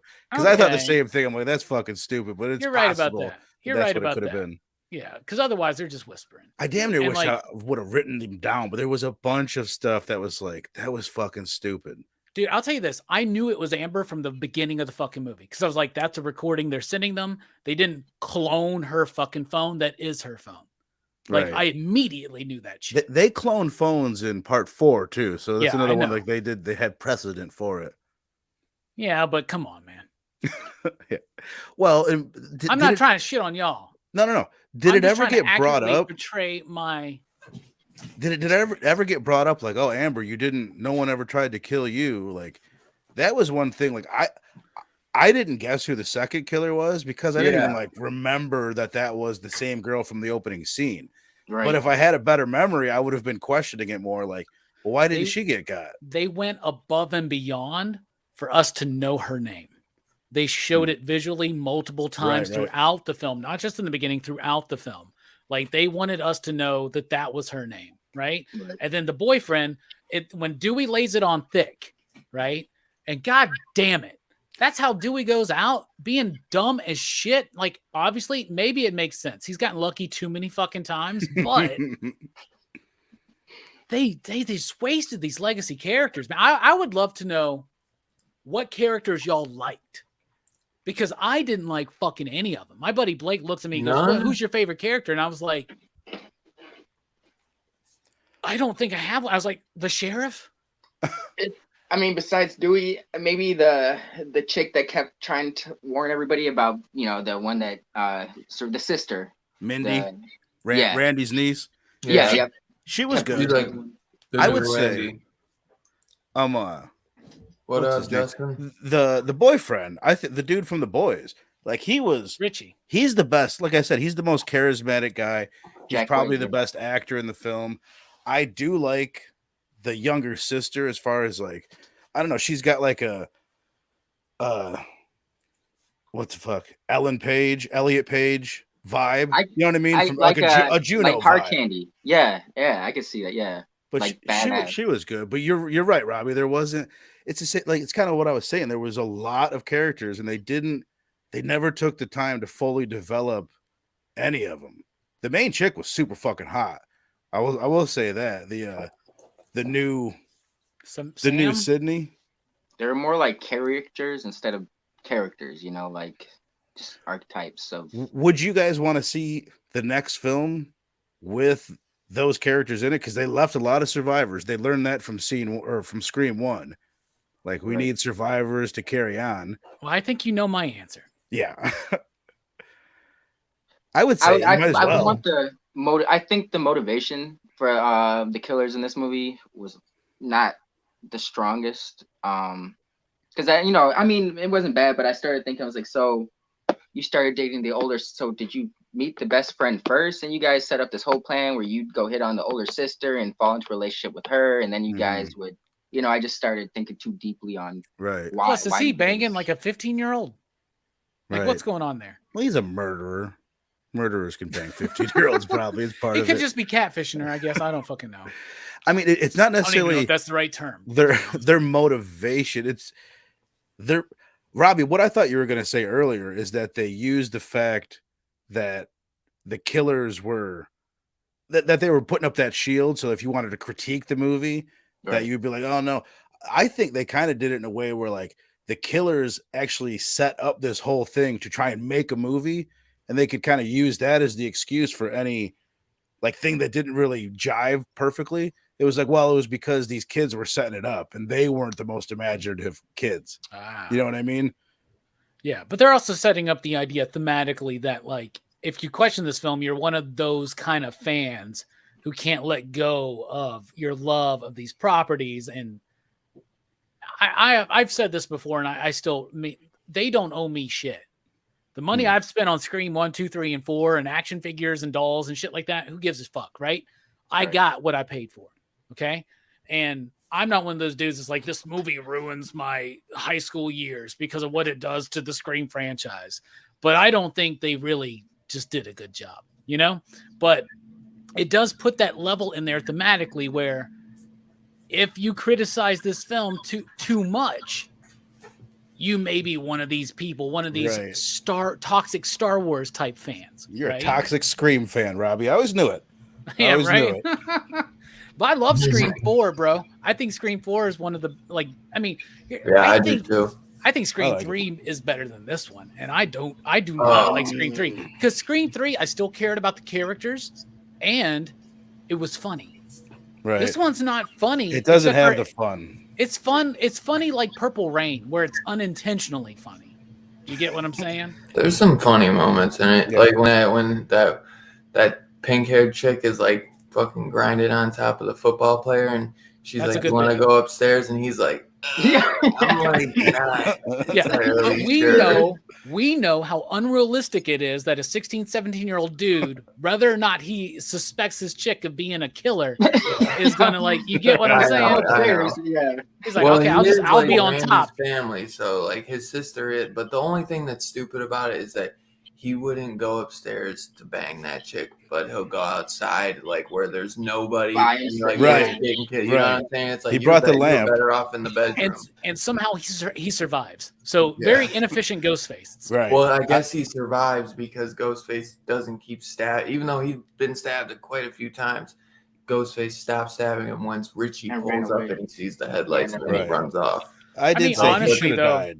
If you're just a random person who's like, these people aren't trained serial killers. That's why it's bogus to me that they kept Tara alive with the amount of shit that they were doing. Like, what are you fucking Dr. Frankenstein? You know exactly where the goddamn, whatever. The brother survived?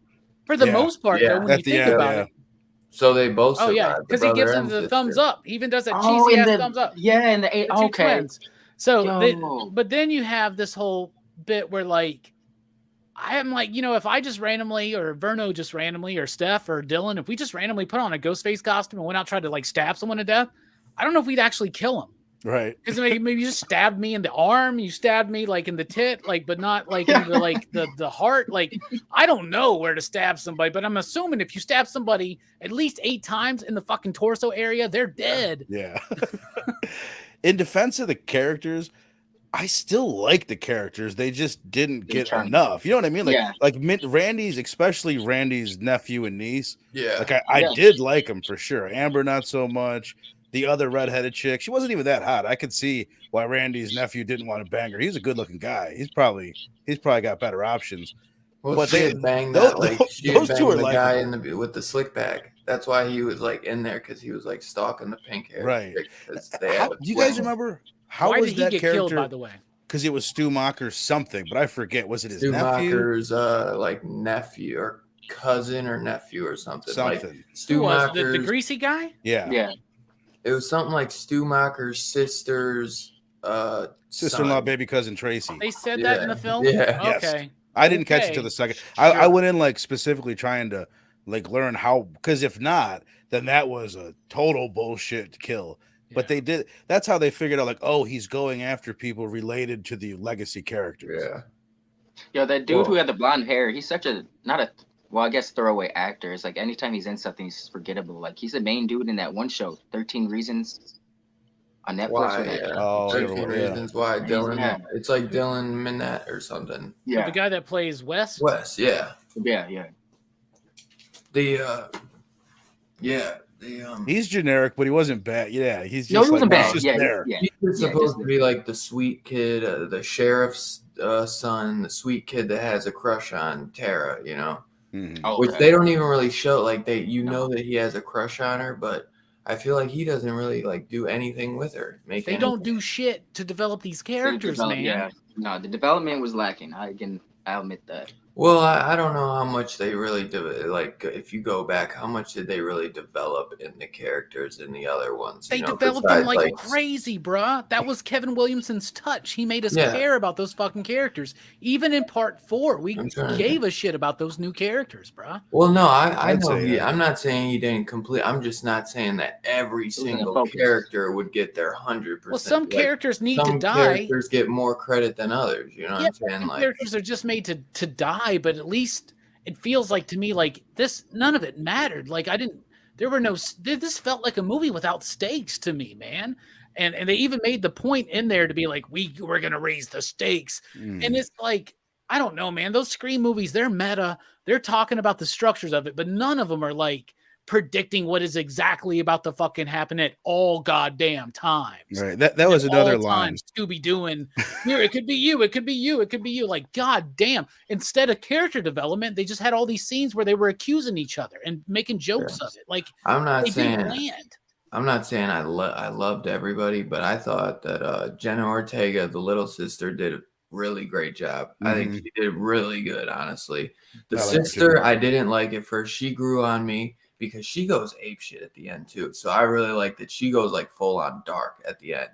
But I didn't like her at first. I was like, if she's the main, I don't know, because I really didn't like her vibe at first. I think Richie does good as hell, and yeah, those are the best ones, no doubt. And then Dewey is he's fantastic for what he gets. I hate that they kill him because I wanted so much more with him because he could have had such a great arc. And he's my once I saw this, I was like, dude, he is my favorite of the OGs. Yeah, and he's not even that cool in the other ones. And they waste his death, bro. Goofier. So they finally get like this awesome fucking version of Dewey and they kill him. But they say it's to have so the movie would feel like it had stakes, but it didn't work though because he doesn't have the arc. Like have him redeem himself and then die, and that's a sacrifice, right? Exactly. He didn't die to save or protect anybody. He didn't die smart, like right at this point. Dewey should have known what to do. They're trying to portray that all three of these people, or at least Gale and Sydney, know exactly what to do. Right? But Dewey doesn't, right? And he winds up dying. You don't get that complete arc. Plus, they waste his death. Like, span out his story another 20 minutes. His death is the end of Act 2 and the reveal. And have him actually save someone's life dying. Yeah. And then you got that Dewey moment. And that's a death that's worthy of a character that's been in this franchise for 5 fucking movies, man. That's the biggest sin is Dewey's death to me, although visually cool, like what you're saying, like he not just like not taking the mask off, but the fact that he runs past he sees the killer is sitting there stabbing the boyfriend, then the killer runs into the room, and they instantly forgot that he just ran into this room. Yeah. And that was annoying too. So he's still doing stupid shit at the end, even though he's supposed to be the expert. I was almost holding out hope when he got stabbed and he hit the ground. I was thinking like, okay, if he walks away, maybe Dewey's just sitting there bleeding out. But then they had to pan the camera to Dewey's lifeless body, and I was just like, oh, he's gone. You know, like. Yeah. Yes. And I'll just say again, somebody should have seen it. It hurt because I feel like the character was left in the fucking dirt, man. You know what I'm saying? And like, it almost makes me go. Man. It almost makes me go like David Arquette was like, I don't want to see Courtney Cox. So just that's what I was wondering. Yeah. They had a nice like their scene was one of the more emotional scenes in the franchise. Like Courtney Cox crying. Did you guys notice her hand when she hugged Sydney? Yeah, I was like, oh my god, Courtney Cox is old as fuck.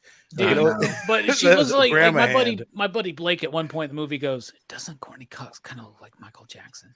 Yeah. She's had some work done. I don't know if it's that bad, you know. But that's the emotion. That could have been the emotional core. You were talking, Verno, about how like she didn't witness it, man. She should have been the one that Dewey saves by sacrificing. He should have got in the way, like.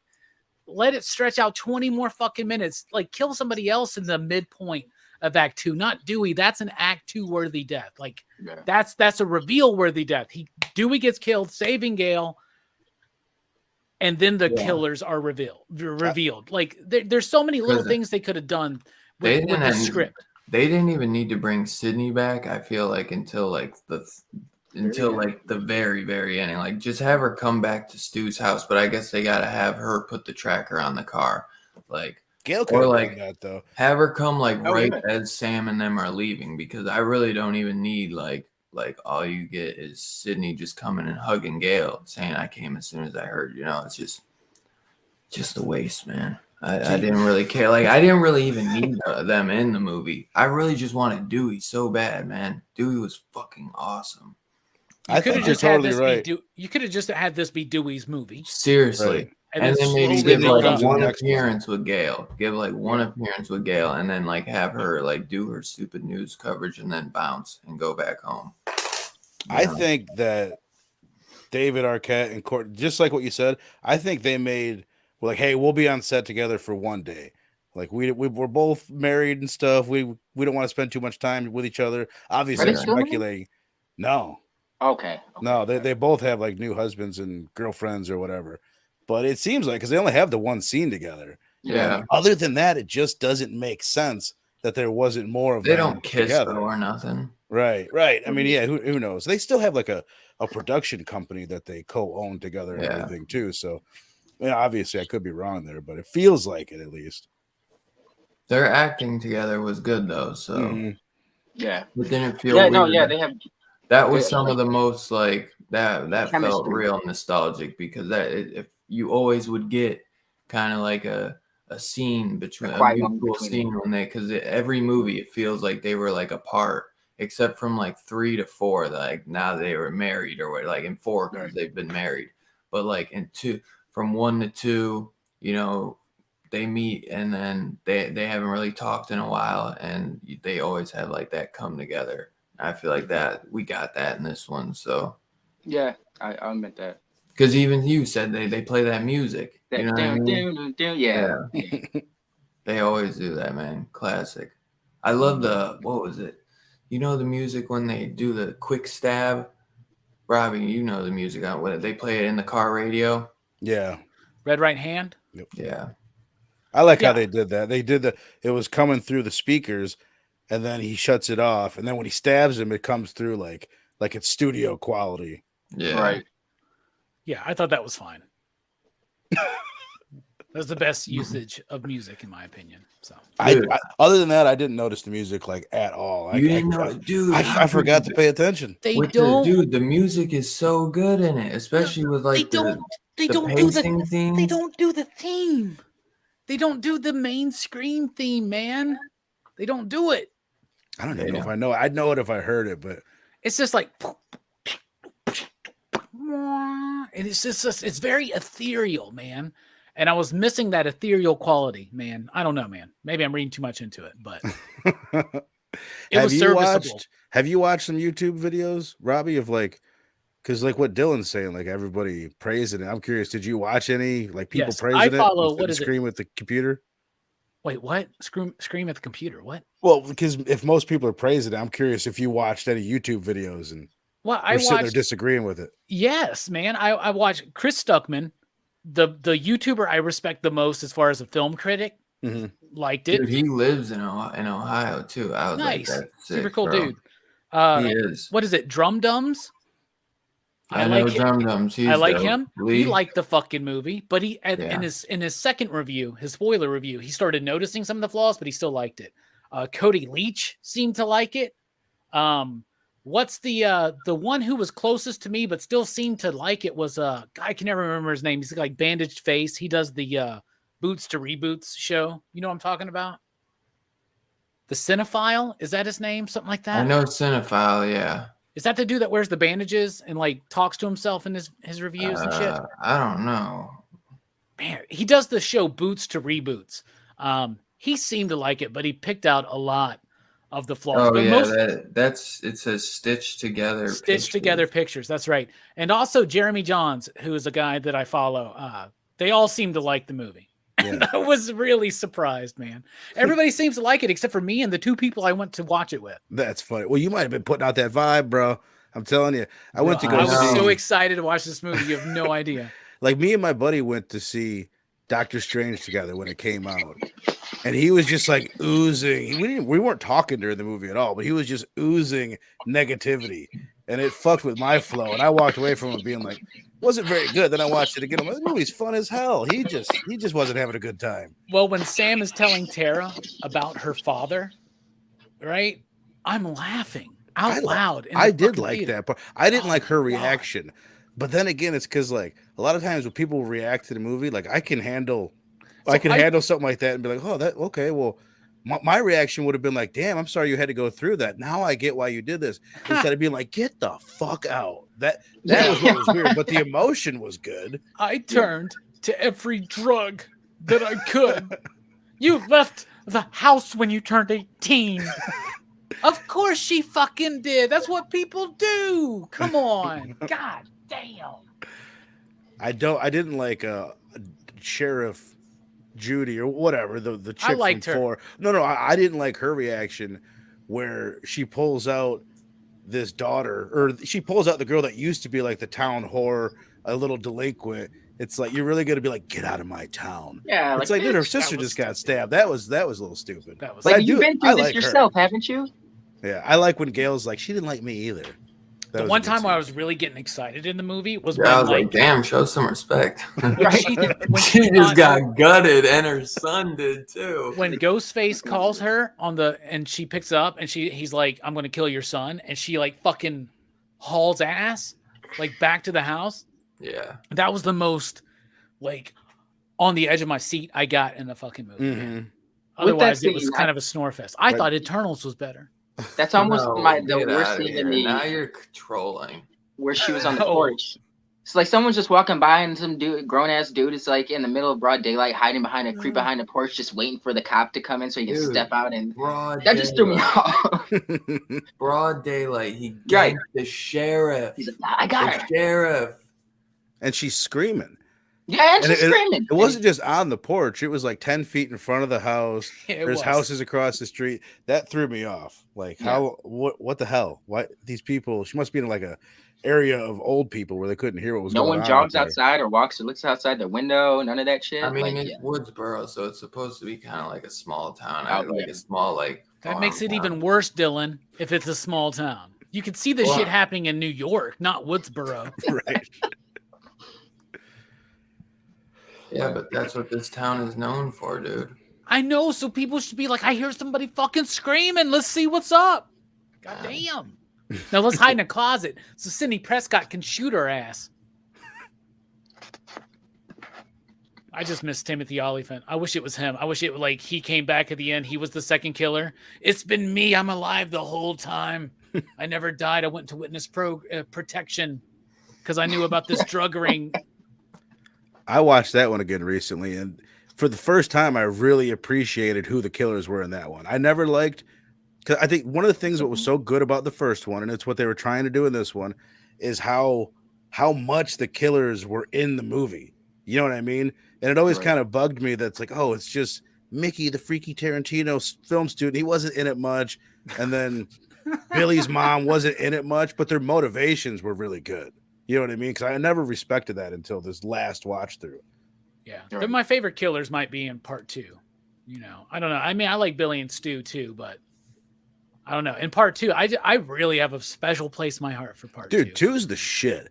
I watched it recently after you were praising it, and I'd always liked it, but it is really, really good. Especially that opening scene. Jada Pinkett, I knew it. No. Yeah. That opening scene's fire, dude. People The still opening remember scene, that the scene. motivations, and then Cotton Weary's arc throughout the movie. Or not his, kind of his arc. Liv Schreiber, yeah. Intertwined with Sydney's. Like it's really, really good. It's probably a better film than 1, but I still like 1. You know, you got to give 1 credit because 2 wouldn't exist without 1. Yeah. Yada yada. True. Absolutely. But it's good. Did you like the opening scene in this, Robbie? Yeah, I did. Until they were like, oh, we didn't kill her. They couldn't And then kill it her. just fell apart from there. I was surprised by that because they always get ganked in the beginning. So I thought that was kind of crazy too, though. Yeah, but at this point, it's almost so obvious. It would have been less obvious just to fucking kill her. Like, and I'm just saying, a funeral would have brought Sam back too. And then you would have had to spend so many times in an empty ass fucking hospital because yet again, in a horror film, they're a fucking hospital and nobody's goddamn there. Right. If you're And I here, wanna who's know- watching my sister? How I like far the- away? Like the Halloween reference on the Yeah. boyfriend. He's like, so it's like Halloween. She's like, no. And she's like, you mean it sounds just like Halloween. Right. Like, Yeah, oh, kinda. but Halloween Halloween was about was the babysitters. influence of the original Scream, though. I want to Oh, know for how far away, how big is this town where the Sheriff Judy's house, it's broad daylight there. They're hauling ass over to this hospital. And it's, you see it. They do one transition scene where it gets a little bit darker, but then by the time they're there, it's pitch black. Yeah. Like, how big is this town? Hey, what restaurant did you go to? And why couldn't you just DoorDash that shit? Oh, I know one of the other stupid things is the girl's like, she says to the one cop right after Sheriff Judy gets killed, she says, who's with my sister? Yeah. She's like, yeah, who's he's with like, my sister? Dewey's yeah. right there. She goes to take off. He goes, where are you going? It's like, where the fuck do you think she's going? You know where she's going, dude. She's going to the hospital. Like, what the fuck? There are 2 cops in this town? Like, Right. what's going on? I don't know, man. And why did the cop leave her? Like, was he in on it too? That was weird Jesus too. Christ. I think I like this movie less than when we first started.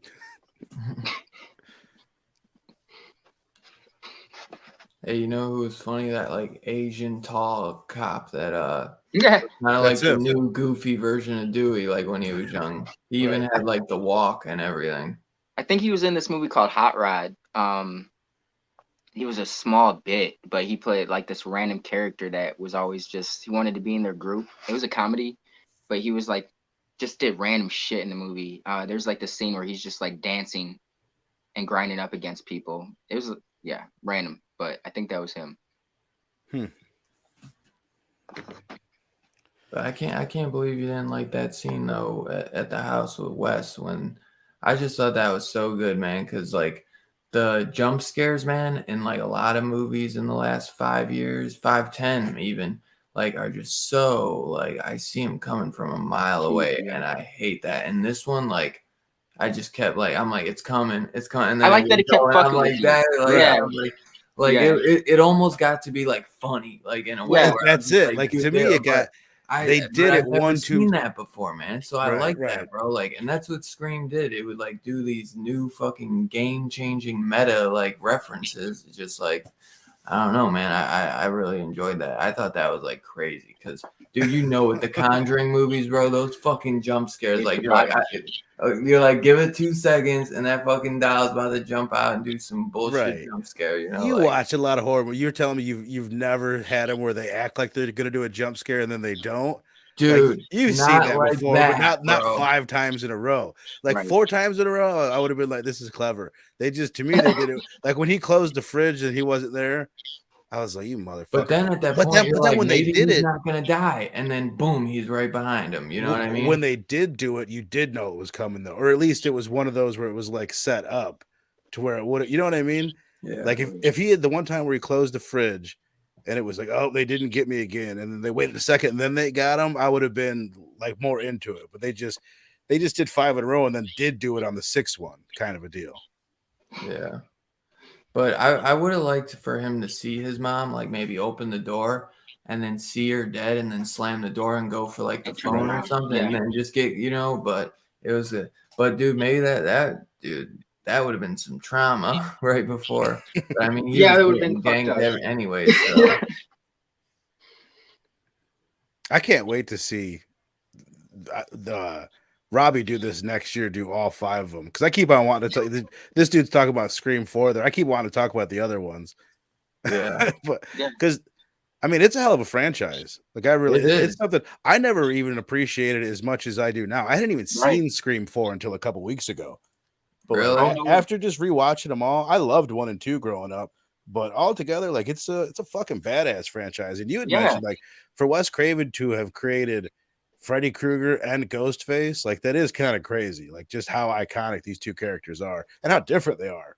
They're 2 completely different genres. He like I was gonna say he didn't create the slasher genre, but he gave us the most iconic slasher, 2 of the most iconic slashers, and one is like a whole new genre of slasher film in the whodunit style, you know?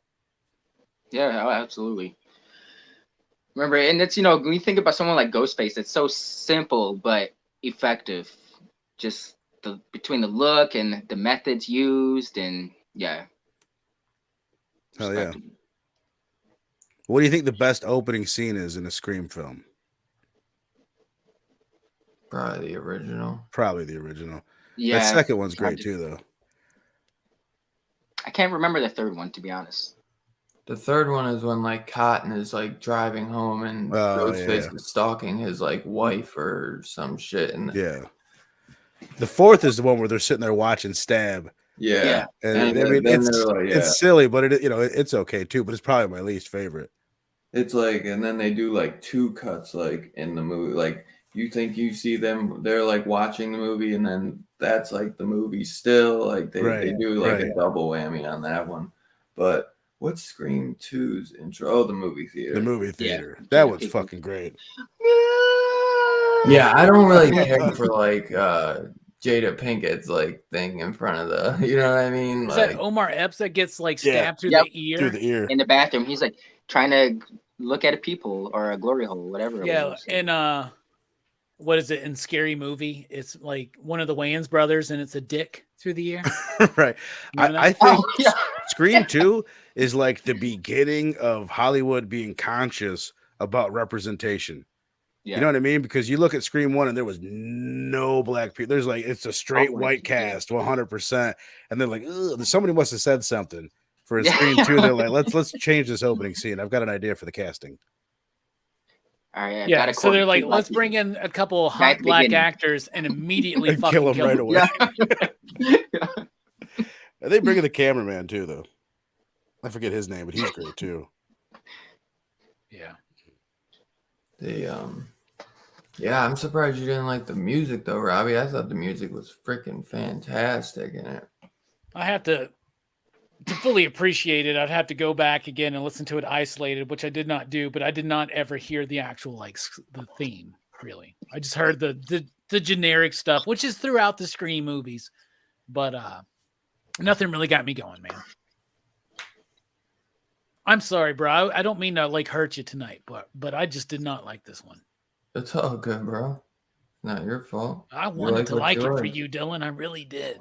I heard that you enjoyed The Matrix more than this. I love Slightly. it. Slightly. To a point, I think you're trolling. I am not. I swear to station, when you bro. talk about I am not. fucking Matrix Resurrections being better. Well, because I gave The Matrix and The Eternals a certain grade, and I know what I'm going to give this movie, and that's where I base those statements on. Respect. But I respect y'all, man. Will I buy this when it comes out on Blu-ray? Hell yeah. Probably yes, because we're doing all 5 of them, including the series on PCP Horror Fest. I can't believe you guys are doing the series. That's a lot of hours. They're long episodes. They're like an hour each. Well, this just like I tell everybody, start now. Start now, yeah. How many seasons were there? 3? Yeah, okay. Yeah, 3. But the first 2 are longer. The third season, I swear, is only like a few, like maybe like 6 episodes. I don't even think it's that many. I'm having fun watching the first season. Personally, it's a TV show. It's you could assume that it's kind of cheesy, but it's fun. An MTV. That was on MTV. Yeah. So, but for it being on MTV, I thought it was pretty good, man. I enjoyed it when it came out. It's not the best thing ever, but I thought it. Right. Don't expect nothing crazy, but I thought it was enjoyable. I'm glad I'm watching it. I'll say that. I'm glad I gave it an episode to get into it. I probably wouldn't watch it again, but I watched it once, and I'm fine to say that it was enjoyable. And especially because I gotta watch everything Wes Craven's ever like worked on, you know. And he probably didn't have much, but he produced it, so. Mm-hmm. But that and the void. Got some things to watch tonight. So who is your favorite character in this stuff? Easily, I would say Dewey, but if we're gonna go with someone less obvious, Mindy, I think was her name, the sister who's the meta of all of them, the most meta, most aware. She was fun, you know. She was sarcastic, kind of trying to keep people hip throughout the movie, and I enjoyed that. I think she was the funnest character. Yeah, she was the new Jamie Kennedy, you know? Yeah. Right. Yeah, right. I love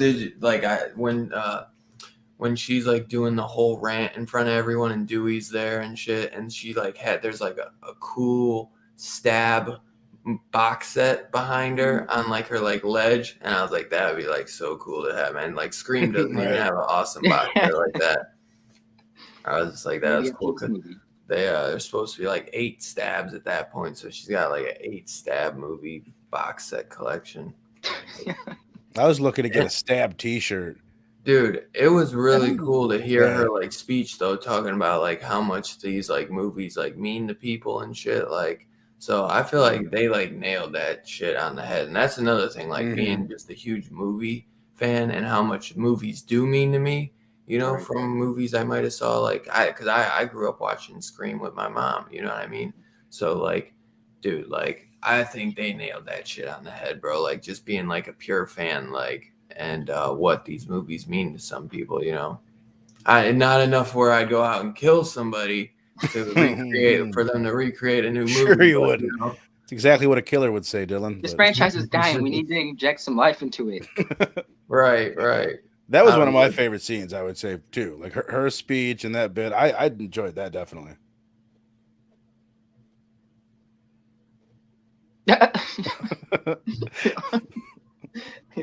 Everything we told you about Neo in the first movie was not the truth, all right? It's really Trinity.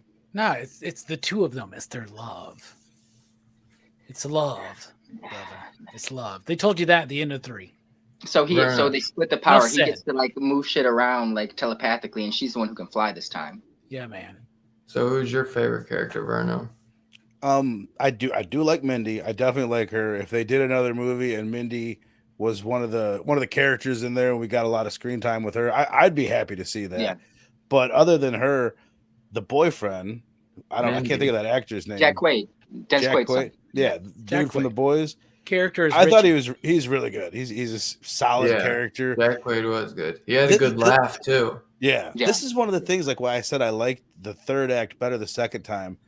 The first time, like they do this in all the Scream movies where a character's acting one way, then they reveal themselves to be the killer and they get awfully giggly and they just totally change their personality.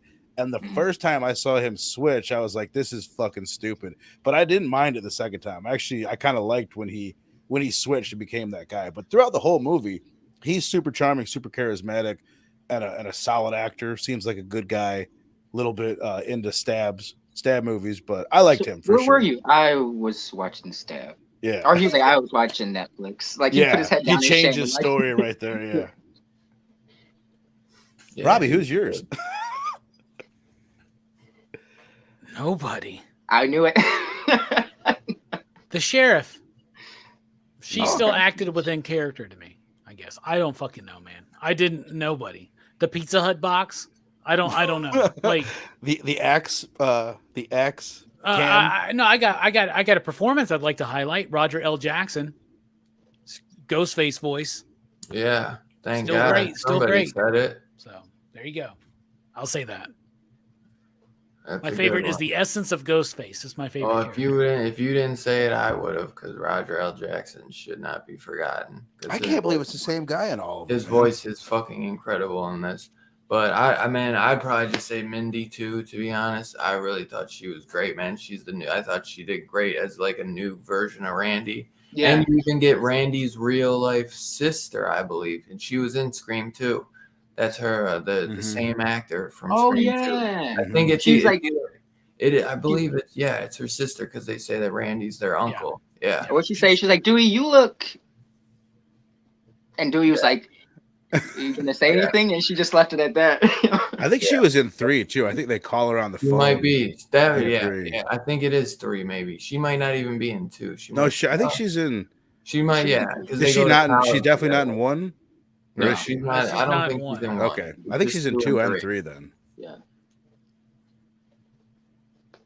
But Bad choices, fellas. yeah, man, I have a lot of fun with it, man. I loved it. Think it's really good in the theater.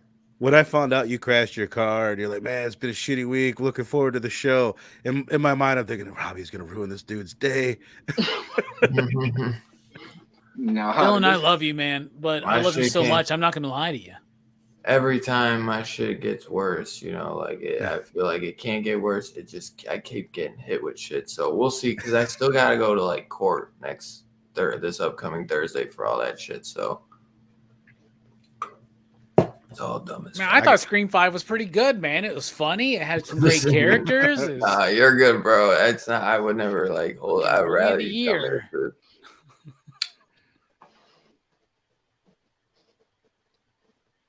Like, we're also stopping to read these comments. That, the hospital pushing the fucking wheelchair was- bit really got to me. I'm like, I know that would hurt, but in that situation, you would like have adrenaline pumping and you would just be fucking going, man.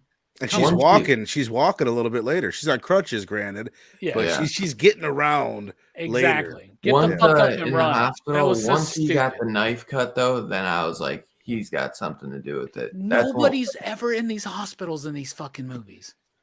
Oh, I've yeah. been to hospitals. I've been at hospitals overnight. There are people all over the fucking place in hospitals. Right. Man. They should have more kills. Like that's another thing. Like there wasn't that many kills. And most of the kills didn't actually kill the person. Right. Right. At least 3 of them, right? Who all died? We had the cop and her son. Yep. The other cop that was in the hospital. We didn't see his kill. The fucking The sleazy split- guy. Yeah. Sleazy McGeezy. Sleazy, Dewey. cop, her son, Dewey. They're starting to add up. Dewey. Anybody else get killed at the party? The pink hair girl gets shot. Pink-haired girl, which was pretty good. I did like the That was a bullet good to bit. the head. That was good. But why would Amber just kill that person? I guess she had a gun on her, but there was like 5 people in the room, and she reveals herself. It's like I still think the highest kill count's in 3. I think. But maybe not. It might be 3 though.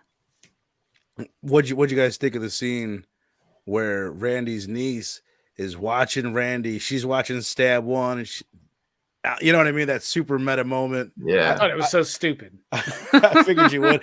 I loved when Mitch said, "I'll be right back," and he's like, "Oh, Yeah. She's like, he's so dead. yeah. It makes sense why the 2 people, though, that literally went to the downstairs basement by themselves, that they were like the girl, Amber. She had no, like, remember Mindy follows her, but she goes down there by herself. It's like, because she had no fear, because she Right. is the killer, you know? And then at least, though, like Jack Quaid, he like kept it up where he even asked, you know, to have somebody, which he probably would have just ganked Mindy down there with him. He probably was trying to get her to come so he could gank her down there. I could see. It's one of those slight things on the rewatch where you're supposed to be like, oh, he did the bit, so he does know the movies. My bad guy. Yeah, I like that. He's like, yeah, he's so dead. See, I'll just repeat. I do think they did a good job because the Stab movies are out there. People are aware that in these movies, it's always their friends. So they shouldn't be trusting their friends.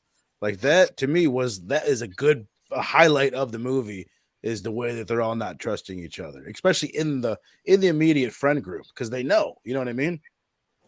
Usually, yeah. It'd work better if I gave a shit about any of them. But Fair enough. I think it wasn't perfect, but there's definitely room for improvement. I think it was definitely a solid entry to get people's appetites going, you know, before maybe like it's a palate cleanser. So the ones coming forward, it's like new characters, newer stuff, but people are acceptable of that. Are they talking about doing more with this? I'm sure they are, because it's been a success. probably They'll do because more. it's fucking, god damn it, they're doing another one. The next movie, Sydney should die in the opening scene. That's what they should do. I thought she was gonna get got this movie. Resurrection. to be Gail will honest. die in 2. Sydney won't die till the 3rd one. Yeah. They got to use her. I then. don't want Sydney to die, man. Leave her alone. They're gonna do the goddamn, like, the Han Solo was Dewey, right? The Mark maybe they'll kill Sydney then in part 2. But she dies like as like a Force apparition.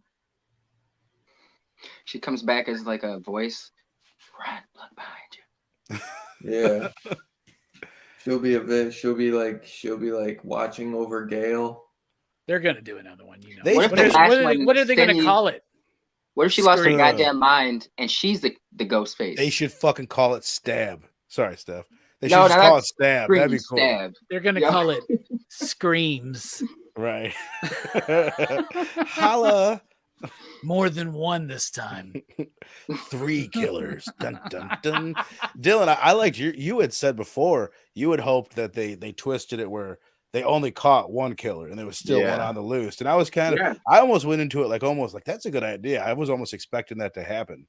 I was waiting for the end for them to be like, dude, like leave something open, like maybe for there to be a sequel or anything. But I know always in all the other Screams that they just end.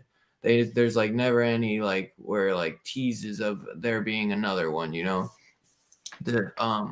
But I thought for some reason that they might have like left something open, like Yeah, They we're in did. the era of the franchise. They did. yeah, exactly. They I did. can see Mindy being a killer. The The twin thumbs up. brother with the thumbs up. Why did he live? Because they know apparently how to stab somebody 80 times and not kill them. Yeah. And so they wanted to leave at least one of them alive.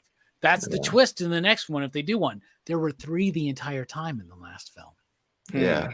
It makes sense cool. that he was the one that killed the sleazy guy. Because he was jealous. And Yep. He hooked That's And why then I it thought ties he that was the together. red herring for that, you know. Plus, he's got a secret boyfriend we don't know about. He's another killer. See, I don't know whether Robbie was being serious or troll. No, I'm just saying, like that bit was a troll, but yeah, the rest of it was on. Like maybe that's why he's still alive. They made a point because like usually when somebody's alive, like when we thought Dewey got that was part 1, right? Yeah, right. And he comes back and And thank 2. God. And they do that in these kind of movies. Like you were talking about The Mummy earlier, Dylan, right? The Mummy with Brendan Fraser. They kill that one dude, their guide there or whatever, and then he comes back at the end. Like they do that in these movies. So usually there's a moment, but this was just and if you didn't really pay attention, you didn't really notice it. Right. Yeah. So maybe it was just put there to be like, if we get another one, we'll go to him. Now. I loved Amber's death scene, by the way. Just throw in there. She gets sprayed with some hand sanitizer, which is just funny. You know what I mean? Because of the era. But her getting lit on fire, that was pretty dope for sure. Yeah. And I did enjoy this scene where she comes to screaming out the house, like, he shot me. And like, what do you think? Bullshit. And they're, automatically just assessing the situation. I like that too. Yeah. I liked it that I didn't like it because, like I said, it was the same thing that they did in part 2. Yeah. Gail comes running into the theater, takes a shot in the gut, and now she's down. I'll tell you this, though. They did put a twist on it. At least she didn't. As soon as that happened, I'm like, if Gail pops up at the end to save the day, like that would have been exactly what happened in Scream 2. Right? No, actually, I'm wrong. In Scream 2, she's just dead until the end. Or, you know what I mean? Once Sydney takes care of the situation with Cotton Weary, then she just happens to pop up and be fine. Yeah. It's a sinking ship. Scream 5. Yeah, no, fucking Cotton died in the 3rd one, yeah. The beginning of the 3rd one, right? Yeah. Yep. I like Cotton. I love Cotton. I love him in 2 because he's barely in 1, but he's such a factor of part 1. Right. And then to bring him in and have Sabretooth do it to such maximum potential. Yeah, two is fire, man. Who would ever thought that guy would be the best live action Sabretooth we've ever gotten? Right. True. In a shitty ass movie, though, that you can't rewatch because it just sucks so bad. I've rewatched it not that long ago. I enjoy a lot more aspects of that movie than a lot of people. He's the one I love him in that movie, though. Yeah. It's really good. Phenomenal. He's the best. I hate the CG claws. I hate the Deadpool shit. See, when that movie came out, not to get too off track, but I'd never even fucking heard of Deadpool. So I still don't care when I find out, that's what they did to Deadpool. I would have been like, who the fuck is Deadpool? You know what I mean? I didn't know. It was just one of those moments where you're like, they literally cast the perfect person to play Deadpool. But we live in a world where they actually got to do it right a couple times. And you know me, I don't really like Deadpool, but those 2 movies slap, man.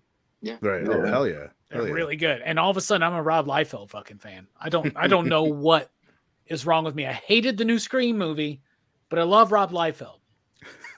I mean, and it was kind of cool that, it was kind of like a Mortal Kombat character in a Marvel movie, like Baraka, but just not Baraka because he had no mouth, but he had the arm. You know who it could have been? Cypher. Yeah. Just, and maybe do that. Like, I don't know. Could be in anybody, but not Deadpool. Anyway, they worked it out, right? We got there. Scream 5 is better than that movie. Dylan, I'm curious. Has Robbie made you look at the movie differently? Like, do you think it's going to affect your rating at the end of this? No, not at all. I love that, dude. Yeah. Robbie, I should not dissuade anybody, man. Watch this movie for yourself. Make up your own mind. Well, it's just like we were talking about last week. Like that does happen where you'll there's watch a movie, you'll love it. Like maybe he'll point something out, but it won't really change it. It might just it could maybe change it sometimes by like half a point. It's never going to totally ruin anything for me. Right. You know what I mean? Right. Because if I love a movie, I love it. But then he might open it up, I'll be like, yeah, I guess that is kind of stupid, but I still love the movie, Right. But no, nothing he said changed anything the slightest. Right. See, you've kind of like confirmed some of the stuff I was, not confirmed it, but you made me feel like, okay, yeah, like I'm not the only one that thought some of this shit was stupid in it, or that it was slow.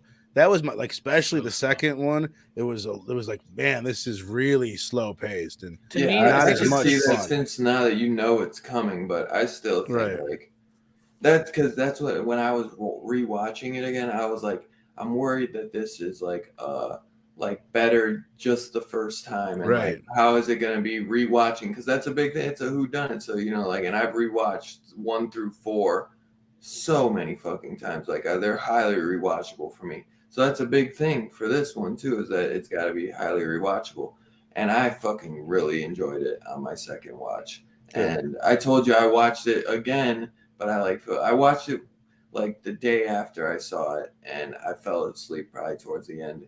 But I rewatched all of it today, and I was having those worries, thinking like, is it going to be rewatchable? And I fucking loved it, man. So good.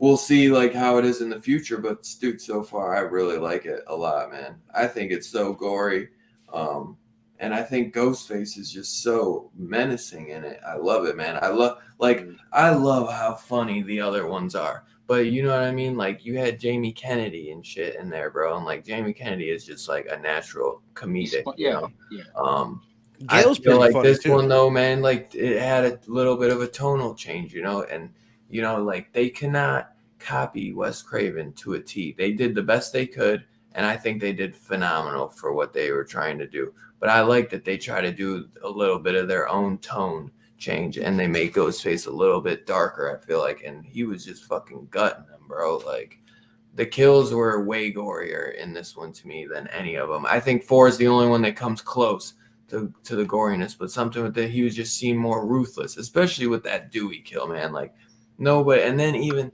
at the end when Sam slit, I wish the throat slit would have been better, but that's another thing when she said he when she's Sam has stabbed the fuck out of Richie, and he's like, what about my ending? And she's like, here it comes, and fucking slit his throat. Like that shit is fucking sick, bro. Like, but I wish that would have been like fucking huge, like it was weird that it was only like a half of his throat. That's what I thought. I thought she was gonna go like the whole I didn't care for that, but at that moment, that's when I was like, all right, now it's not self-defense.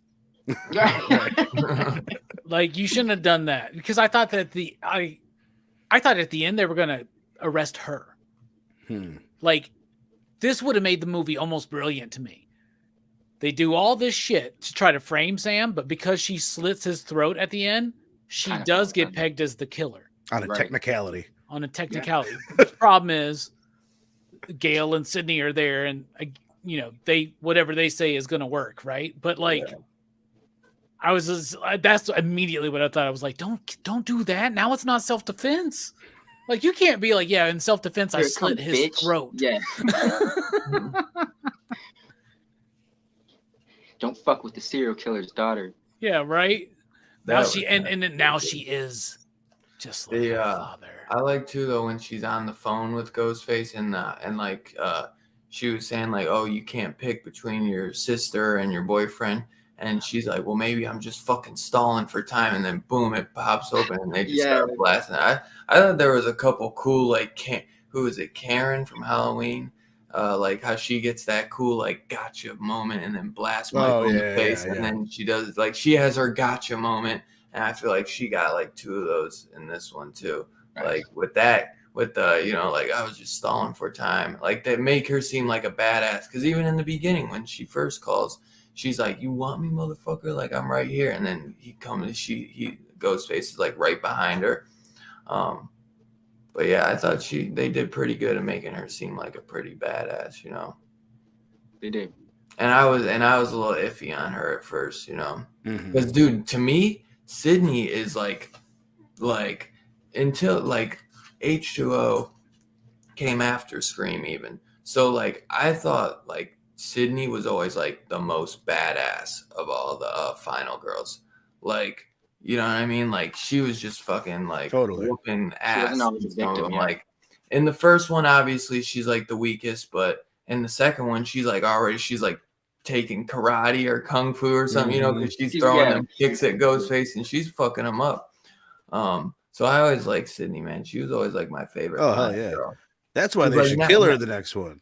Yeah, but that's the thing is like, I want them to kill her to get the legacy stuff out of the way so that they can fully develop this new cast. I'll stand by it, even though no one stood out in this one. Like I do want to see more of them because I think the actors are cool. Like the characters. That's what I meant by like especially Mindy. Especially Mindy. And her brother was good too. Yeah, he was. They worked good as a pair. That's why I was like, they look like brother and sister, definitely. Yeah. Same skin tone. There's another good line. I can't remember exactly what it was, but the main character, the chick with the eyebrows. I don't know why I keep saying calling her that, but she just had like the thickest fucking eyebrows I've ever seen. Sam. What's her name? Sam. Yeah. Don't Sam call her Carpenter. Samantha. She's like, oh yeah. I never didn't think of that. And then she's her father's name is Billy Loomis from That's Halloween. Funny. That's fucking hilarious. Loomis and Carpenter, yeah. She's like she says to Sydney and Gale, so you want me to go commit murder with a famous victim and a morning talk show host? Yeah. Like, pretty much. Yeah, that was funny.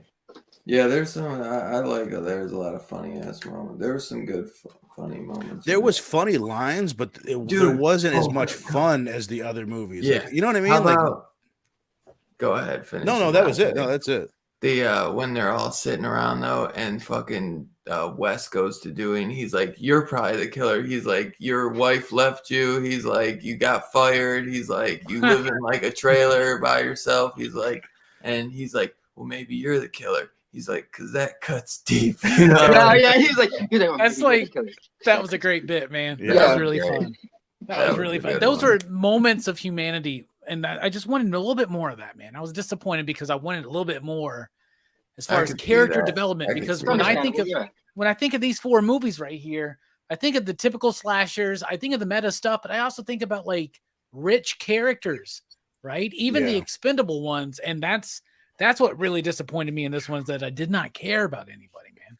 I was gonna say maybe it wasn't long enough to get it all in, but it was 2 hours. Yeah, they could have pulled it off. Yeah. Probably like 150 without the credits. Right. Mm-hmm. Damn. Yeah, I don't know. Just a little bit less time of them like being like, it could be you, it could be you, it could be you, like in more development, man. Like let us get to know these characters. They didn't even need Sydney, to be honest. All they needed was maybe a cameo from Gale, just to have like her and Dewey make like like that scene together, but then give Dewey like the entire movie, man. You like, can make him a part of it though, but it should have been Dewey was the one that with the most immediate connection. Exactly. And so you immediately lose the connection to the legacy when they kill Dewey. Mm-hmm. And rather weirdly paced moment, because they didn't quite, like, I would have put it in a different moment, like I said, at the end of Act 2. But then there's no connection between Gale and Sydney and Sam.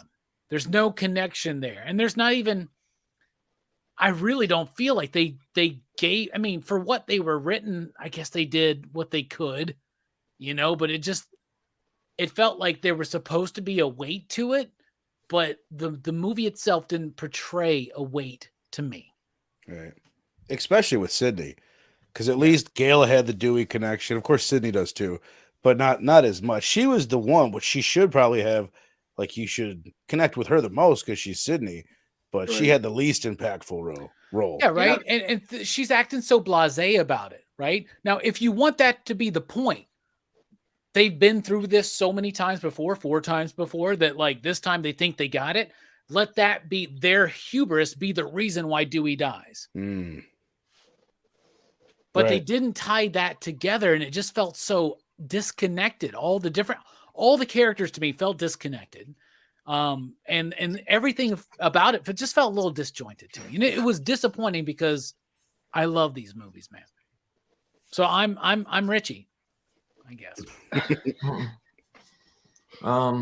Is there anything else any of you guys want to throw in there before, or do you guys want to get to the rating? Rate it up. What'd you say? No, we can rate it up. All right. All right, Steph. And if anyone who's seen Scream 5 down in the chat, throw your rating. Let's see what we're at, what everyone's thinking on this one. Rate Steph, it up. man, We're gonna use that, Steph. I'm gonna use that, Steph. I swear to God, I was thinking Rate the it exact same phrase when you said Rate that it up. too. Look at this. Oh, you had a perfect fucking bit moment right there. I thought this movie was very entertaining. It's not without its flaws, but I think it was a solid entry point for a new generation, people who haven't seen this before. It's not a bad movie. It's not perfect. I enjoyed it. I thought it was fun. Like I said, it's not without its flaws. I'm gonna give it a 3.5. Like it's always been a meta franchise, but like I said, with the characters being so meta in this movie and still playing into certain tropes, it kind of contradicted certain things. So a 3.5. We're breaking hearts tonight, It feels you. I think that's solid. It's not bad. I think that's what is that, 7 out very of 37 gracious out of review. 10? Yeah, 7.5 out of 10. I think it's definitely worth seeing. I don't regret seeing it. I had a fun time the entire time I watched it. But it's not without its flaws. Yeah, 7 out of 10 is respectable. For sure.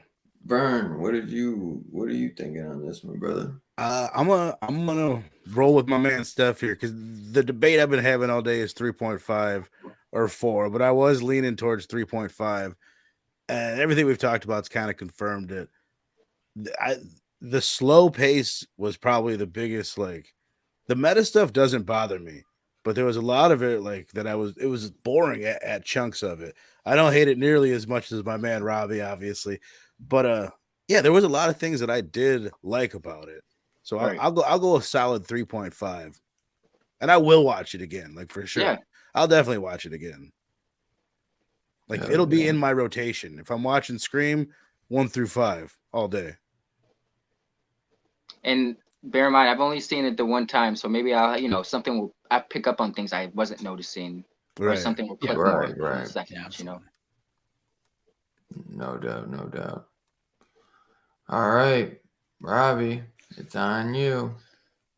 Well, I'm going to re-review this for Horror Fest. When we do the entire Scream franchise, part of our Wes Craven look, we're going to do all the Nightmare on Elm Street films and all that jazz too in September and October of this year. But this is my initial reaction is I thought the movie sucked. I was prepared to go really low, and then y'all actually boosted me up a half of a you dig tonight. So I'm going to give this movie 2 you digs. And I don't want to just be negative. So everything I said earlier, I mean, it's just, I wasn't connected and I felt the movie wasn't connected. So 2 you digs. What did you give it? 2 you 2. digs. 2 out of 5 you digs.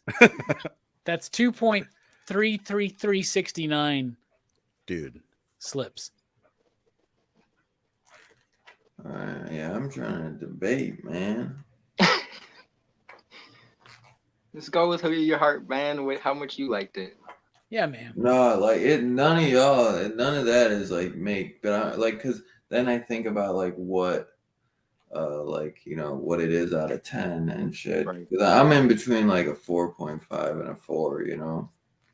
I know it's a solid 8 for sure. 8 out of 10. I'm trying to. That would be 4. Yeah, no. I'm trying to debate though if I like it like a You could 9, say it's the higher man. point of 4. I'm trying to think, man. It might be a 9. 4.369. It might be a 9, dog. Ooh. Let's see. Gary gave it a 3.5. I'm gonna give it. Let's see. Man, because I give Scream 4 a 4. I'm gonna give this a 4.5, bro. Yeah, bro. I fucking loved it, bro. The music is phenomenal. Roger Jackson is awesome. I think Ghostface is menacing and creepy as hell in this. I think it's a great tribute for Wes Craven, the fucking late great legend, man. Like Absolutely, yeah. one of the masters of horror. And I think, man, fucking I think he'd be proud of this one, man. I love it, bro. I love it. And I do look forward to rewatching this like on a Blu-ray in the next, couple months. It should be fun, man. I wonder how, and it's done pretty good in the theaters, man. So I could see them definitely giving it a sequel. I could see them getting it. But yeah, I had a lot of fun. Gary gave it a 3.5. Mad Respect gave it a 4 out of 5. My little brother Evan gave it a 4 out of 5.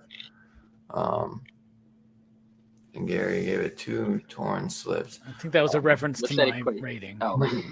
So what? 3.5, 3.5, 2, and 4.5. So average score of 3.69, dude. Yeah. Nice. Yeah, though, man. I had a blast with it, no doubt. Yeah. Anyone got anything for show and tell? Steph, Vern? I know Robbie's got to. Not horror related, but I won like the at-home comics edition for Comic Gories a few weeks back, maybe about a month ago, and John's Comics with Kids was kind enough to let me pick through like a selection of trade paperbacks, and I chose Firepower. Oh hell yeah! I've been picking up I missed out on this. You never read it? No, I've been grabbing the singles though, so now I can read this. I know this is like the book, man. This is a great book. I'm looking forward to it. Yeah. And I was going through Barbaric, but it's like I've been doing this on this weird kick right now where it's like I see an artist like, yo, I didn't know I saw them like years ago. Like I thought I only recognized them in this. Like Weather De La Herrera, the artist for Someone's Killing the Children, did like a one-shot over 10 years ago, X-Force one-shot with Jason Aaron. And I was shocked to see he had done something X-related. So cool. Nathan Gooden, I think, was the artist on Barbaric, and which I thought was dope. I've seen his work before on a book called Killbox, which I really loved. It's kind of like Smoking Aces meets it's like Smoking Aces. Like these rich, powerful will pay people to kill each other, throughout the city, and it's left to them how they get it done and stuff like that. But yeah, Nathan Gooden, I thought that was really cool. I was like, yo, I've seen his name before. So I'm just been on this kick where I'm finding artists or writers' work before they got big. But yeah, just these 2 books, really. Recommend them both. I've been doing that with movies, man. Just watching all these old movies inspired by PCP and DHS. It's crazy. You see all these people, you're like, oh my God, like you know what I mean? Like, yeah. I didn't know that this person even did stuff before, but it's fun doing that. Nice. I've noticed that in Star Trek. Fable got me on watching Next Generation. Oh hell yeah! And I'm seeing so many big actors. Isn't it crazy? Yeah. Yeah, hell yeah. I was watching some of the original Star Trek TV show because Robbie did a reaction for like the first 2 episodes. So I was like, really? Yeah, and I started watching some last year because Scarpat and Robbie were always talking about Star Trek. So I was like, man, I'll check it out because before that, I did a reaction to Star Trek. What are you talking about? No, Perry did. Perry, that's right. Okay. Perry did like a watch along or something. Is he still doing that? He did like the first 2 full episodes, and he hasn't done them since. I knew he wouldn't. Perry's a goddamn star, man. I never poked at his channel too much. I'm like, Jesus Christ, Perry's a fucking YouTuber. He's got a great channel. I think he's actually bigger on TikTok these days. Really? Yeah. Well, he does good stuff on really IG. blew up when Perry's great, dude. I love Perry. Oh, I mean, I always loved the man Perry. I never. So when he started saying all the movies he hadn't seen. Yeah, and he started doing those reactions to the MCU films. I never knew how successful his channel and videos were. I always loved the dude, but then I looked at his shit. And I'm like, oh my God, Perry's killing it. Dude, he's going to be joining us for some March Madness, man. So. Nice. Dude, when he did those Marvel movies, like for the first time reaction, dude, his channel went from like 1K to like fucking, I don't even know what he's at, but I swear he jumped from like 1K to 20. Isn't that what got like a month or 2? Yeah, the reaction videos. That was the catalyst, right? Dude, I'd have to see what he's at, man. But like he did make an incredible jump when what is he? Oh, he's at 15K. So he probably went from like I think he was at 2K, 2 or 3K, but he went from like 3K to fucking like 10K and like that's crazy, man. Good for him, dude. And he's got a great personality, great voice too. Dude, he really does. He's got a golden voice. Dude, he's the best, man. He's so funny. Yeah, and he does a lot of shit on the fly. Yeah, Perry's my favorite character in Screen 5. I can't wait for his reaction. Vern, you got anything you want to show? Yeah, I just I haven't showed you guys any art for a while, so I'll show you some stuff. Again, this is all stuff that I drew like a couple years ago, but this is just based off of a still that I took. All these are based off still. I didn't take it, but I captured it on the TV. Hell yeah. This, I don't know if you recognize this guy. Roy. Freddy Krueger. No, I'm just kidding.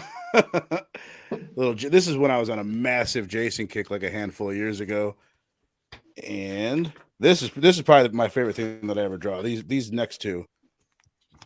Hell yeah. Oh, nice. Like the stippling that I did there. I spent like forever and a day doing that. That's crazy. Now that I think about it, I think I might have showed you guys that one before. Now that I think about it. And then this one. This is another one. This is the picture that I printed this out.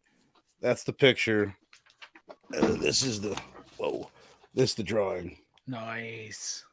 All the little detail and his little shizzles, McNizzles there. Yeah, man. I tried to draw the glove, if I'm being honest, and I fucking couldn't do it. I tried like 4 times. I just erased that shit.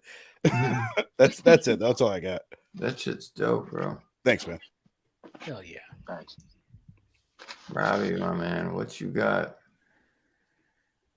Well, I'm a big Scream fan. So first of all, Wes Craven, creator of Scream, also created, of course, Nightmare on Elm Street. There's my NECA figure. Yeah, that's a dope figure right there. Very sick. Yeah, I like that. So I got him, and of course, I got the Ghostface. Nice. Right? Also There's the box sick. for it right there. And I don't know if you've ever heard of these 4 movies, but I fucking love them. There's Scream. Scream 2. Oh my god, they made a sequel? Yep. Scream 3. This isn't so good. That's the worst one. No, it's not. Then we got Scream 4. Yo. And so I like those. That was so quick. Right. And then I'm going with the original Ghostface. And that is Hordak from the Masters of the Universe and She-Ra, Princess of Power. So there is my Buzzsaw Hordak, where his chest opens up and the buzzsaw comes out. I don't have the buzzsaw piece, but there is that Hordak figure. Then we have Hurricane Hordak. You see how it kind of looks like Ghostface? Right? Yeah, kind of. He's more of a vampire. Anyway, I don't have any of his bits and pieces, but he's supposed to have these weapons that spin. But I have Hurricane Hordak. And then just got regular ass Hordak. But that's my favorite one with the cape too. Did you watch the Masters of the Universe show on Netflix? I watched the first half of it. Didn't like it. Didn't watch the rest of it. I watched like the first 3 episodes and I couldn't get into it. Yeah, but yeah, that's what I got. So Hells yeah. Hell yeah.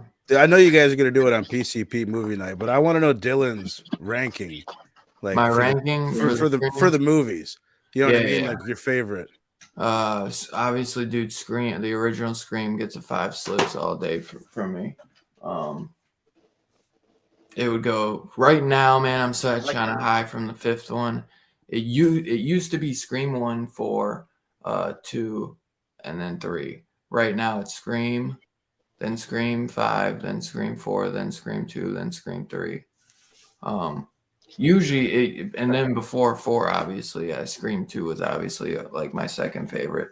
But I love Scream 4 a lot too, man. I always thought that was great. Solid. I love the Emma Roberts being like one of the killers because she just pulled off the psycho role perfectly, especially when she's like running into the walls and fucking slamming herself into the table like she goes for it, you know. I love that one of the traits of Ghostface is that he's clumsy as shit and that he's always getting his ass kicked. It's like every movie is so hysterical. That's why they play it up in scary movies. They're just regular ass people, right? Like that's the bit. I would go 1, 2, 4, 3, 5. That's how I would rank them. I go 1, 2, 5, 4, 3. Jesus. 1, 4,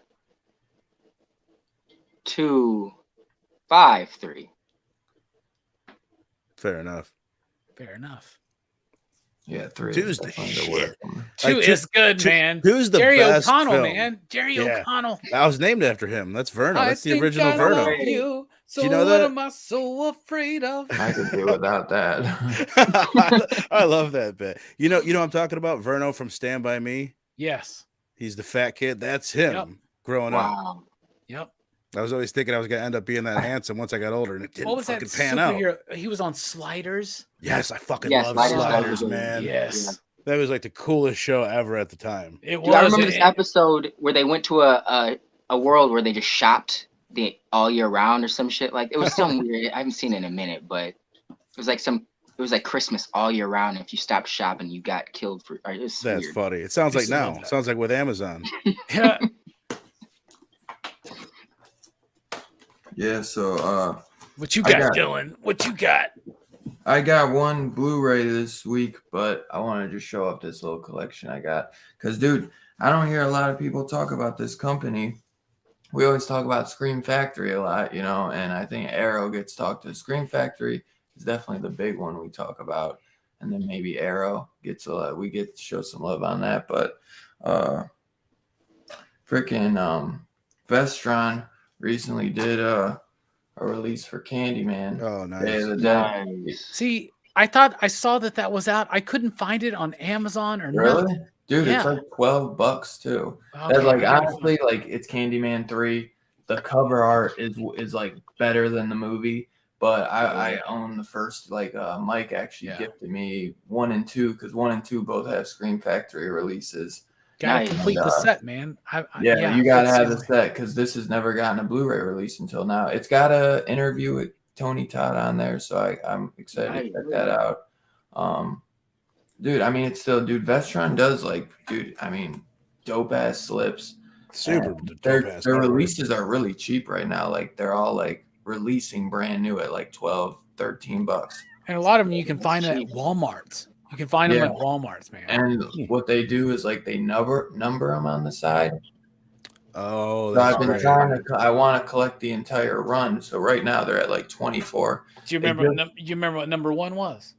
Yeah, Chopping Mall. Chopping Mall. That's right, baby. Look at that. That's why I want to show off my little collection that I got. That's so smart of them to put those numbers on there because that'll Yeah. get the collector inside of everybody. It's the Criterion effect, man. Chopping Mall. Blood Diner is number 2. Hell yeah, we got to review that one soon. Yeah. Dude, you guys should do Scary Movie at one point too. Oh god. Yeah, dude. For real. 1 and I 2. don't know about that, Waxwork. 1 and 2. This is number 3. Double feature. This has got the kid from Gremlins. Gremlins, yeah. If you don't know that, Verno. Zachary. What is it? Zach Zachary Galligan? Zach Galligan, yeah. Oh, nice. This is a fun one, dude. Yeah, Man, that's I've on my never seen wish list, man. That and Wishmaster. Return of the Living Dead is number 4. Oh, yeah. Love I that. love It's the this hottest slip cover. zombie ever, y'all. Mm-hmm. Dude, their slip covers are great. They're only like $12-13, so it's not. Some of them are like this one I probably paid 20, but they don't have reversible slip covers. Now they come with digital releases. Before it was just the DVD. Chud 2, Bud the Chud, which I actually like this better than the original Chud. I've never seen the second. This But one- the Chud. Yeah, but it's a goofy one. The Gate, which this is a fucking classic. I know. Love I'm that pretty sure. movie, man. So it's Steven Dorff, baby. Yeah. Oh, young, yo, young Deacon Frost, Young- man. Yes. Yep. Yo. Fucking love that Not seen movie. it in a minute. Class of 1999. This is a fun one. That was good. Yeah, this was good. This Cool. was really good. I've never seen that one. Beyond Reanimator, which I love this one. That Nice. fucking Not- movie yeah, sucks. I knew. I was waiting for your comment, Fable. I know you love the Gate. Fable, when I do the Gate, you got to come on and review that. This one isn't as good as the first two, but I still have fun with That Beyond movie Reanimator. fucking sucks, but I Dude, want to buy it. Hey, I know you love this one. Fucking Dagon. Fuck yeah, that movie, man. Come Dude. on. Beautiful slipcover too. Yeah, that's Dude, gorgeous. this movie, this is a fantastic. Underappreciated. I hated it the first time I watched it. Loved it the next few Right. times. So I have a slipcover for every Vestron movie I own. And Yeah. the one, Everyone I've gotten has come with one too. dude, but for some reason this one doesn't come with it. fucking Maximum Overdrive. And the Oh slip wow! Oh, wow, You would think that would have a Yeah. dope ass slip cover too, right? it is a dope ass slip cover, but I don't know why. What? For some reason, they like discontinued the slip on this one. Every other movie, I've gotten the slip with it. Even Didn't if they it discontinue it? Like, isn't it like one of those expensive ones now? it might be. Like, I Honestly, think it's one of the few Veterans that's expensive. I can't even find this with the slip. Like They anywhere. go, It's yeah, so they go weird. in and out though all the time, man. Like Blood Diner sometimes will be $40, Yeah, but then it'll yeah. go back, then it'll come back in stock and it will be there. But like when you find them cheap, bite. Yep. I got the Little Yeah. Monsters one. That- I don't think I got a it. slip That's with the that one one. I still got to get the Little Monsters because I got shivers. Because usually they release them nice. like. Usually they release into. Yeah, you were just talking about this. And Shout out to Slither. That's This sick has a ass cover. Sick ass slip cover. But dude, it kills me. I got all the fucking slips for every movie except that one. And I recently this is another good one. They usually release in twos, but Candyman is the only one I know they released. Oh, the Wraith. Yes, sir. Love that movie. That's Charlie Sheen and Yes. Yeah, I remember that. Vaguely. Randy yes, I Quaid. remember Randy that. Quaid is in it. But yeah, this is. So right Oh, now, wow. I think they're. And this is another Vestron one. knows what they're doing. Sundown, The Vampire in Retreat, and this is this has Bruce Campbell in it, but this was actually pretty good. Look at everybody in the chat. The Vestron knows what they're doing. They're all like, the gate, Dude, Little Vestron, that's what I'm Monsters, saying. Shivers. What the You got Little fuck? Monsters, Fred Savage, right? Yep. Hell yeah, Wonder man. And Years. dude, it's like 10. Dude, you can get that for like $10, man. Howie Yeah. Mandel. So Candyman now. So Oh yeah, he was there. Yeah. they're up to number 24, and they just released 2 movies before that. One was Francis Coppola's Dementia 13, and they released like They a put out Dementia 13. Dementia 13. They did. It's Vestron weird 'cause- did Dementia 13. Yeah, that just came. That They movie's had 2 fucking releases. awesome. Have you seen that movie? No, Dude, that's like one of his early movies. Like, dude, I heard that. Yeah, that Dude, these movie's shits are fucking good. expensive. What'd you pay for that? Max? I was looking on eBay just to see if I could find just a slip for Maximum Overdrive. yeah. That movie's going for like $90. And Yeah, I was shit. like, that's an I expensive I one. paid like 20 for When it mine. was available, I'm sure, but now it's But it was out on of print. Amazon. Is it out of print for you can't? Yeah, get, that's what I'm I saying. didn't get- That's an expensive even one. without the slip, it's going for that. Jeez. No, I couldn't. Well, the ones I'm seeing have the slip, but what I was just looking to see, maybe you could just find just the slip out there. Oh, dude, I wish, man. I'd keep an eye out for it because people sell stuff like that. Look, You you know, see what I all mean? of There's them people with the build People them sell except slips Maximum like or crazy. Just For There's a sure. whole, one there's a missing the whole, slip. there's a whole Oh, yeah, black I market. There's I even used a to throw black 'em out. market. There are people that make custom made ones that they sell them on eBay. right. They'll make custom That's cool Scream, as shit. Arrow, and Vestron like slip covers. I got one more though. I forgot because Nice. reviewing this, Nice. That's such a Reviewing sick cover. dude. That whole set's beautiful, this man. is the sickest release Yo. ever. Is that Schwarzenegger movie or is that a different? No, this isn't Schwarzenegger. That's Mark Singer from V, man. Oh, okay. But he's I've not chiseled, seen bruh. Such a lot, yeah. He's super chiseled, super tan. So, dude, it's got a hardcover burn, and then it comes out, and then it's got a slip cover too. Oh, So it's got Jesus. it's a hard case and an awesome slip cover. Show him the inside of that fucking case, man. That's nice, man. Love those ferrets. Love those ferrets. Yeah, the ferret. That's what. Yeah, you had the 2 ferrets. Yes, It's sir. got a reversible Yeah, slip case too. But show him Yep. the inside of that cardboard shit. it also comes with like a book. Oh, nice. But look at this. Jesus. They use every inch of that shit. Yeah. Hell yeah. Yeah. You get your money's worth there. That's original art right there, man. Look at that. That's Remember good those shit. old paintings where the dude used to do like dragons and knights and shit? That was like they'd be really epic though. Torn. That's what it reminds me yeah. of. Rip Torn right there, man. Look at that evil ass motherfucker. Rip Torn's the silliest name in cinema history. I It's know. so silly. Yeah, dude, it's a beautiful awesome. setup, man. I can't Oh. wait to review that on And then Monday the night, man. inside the I book might watch even it has again. more art, like the inside book has like even more awesome concept art. Hell yeah. Brooks watched it, right? And I was really worried that Brooks wouldn't like it because it's kind of cheesy and long. Yeah. And Brooks was like, I loved it. Nice. And he was like, I wish I would have watched this movie when I was a kid. I would have been like, look, I can see your cooch. It's like Conan the Barbarian meets like Ace Ventura or something. Yeah, man.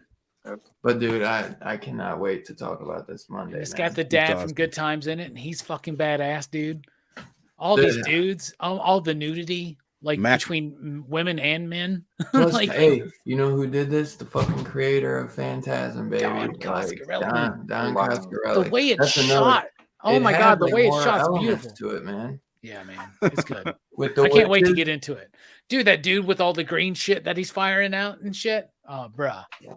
I just remember the two ferrets. Like, right. Let me ask you two, you horror fanatics, a random question. There's a deep cut ass movie that we used to watch all the time when we were kids, and I haven't seen it in forever. And I was thinking about going and getting it. I wonder if do you guys know Rawhead Rex? Rawhead Rex. I never ever hear it talked about. That's a fucking Clive Barker. Is it? Yeah. Okay. It was just it popped in my head last week. It's like, dude, like that was our jam when we were kids. It's like an Irish monster movie. Yeah. I've never seen that. No. Clive Barker. I think Clive Barker did the script on that. Yeah, I know exactly what you're talking about.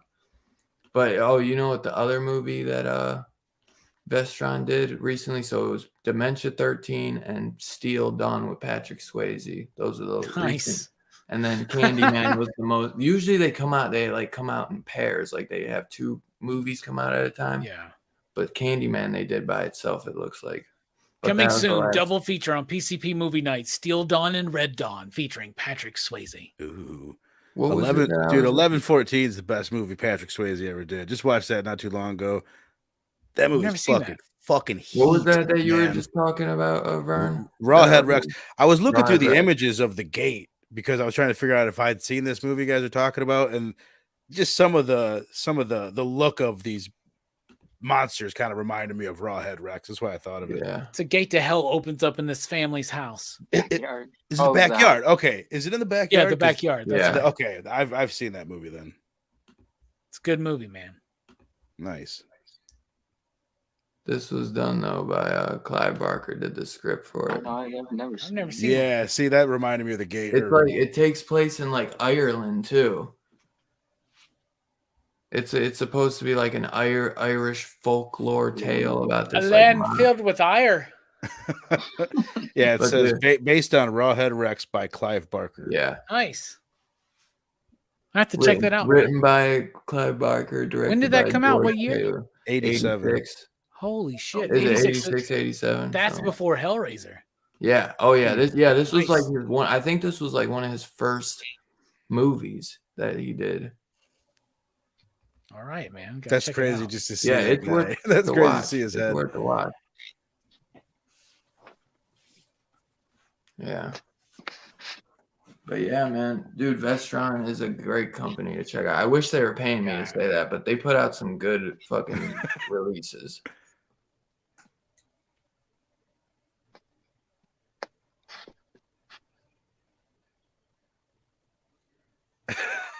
I was doing the bit. Yeah, you're doing the bit with moving your hand and throw me the fuck off. Oh, were you guys doing the bit? Oh my god, I thought I was frozen. Robbie was. I just heard Bruno laugh and I come back to the same pose. I was like, I'm frozen? God damn it. Well played. Dylan's still doing it. Mm-mm. But he's clicking the fucking comment. So y'all got anything going on that y'all want to mention before we get out of here? Saga.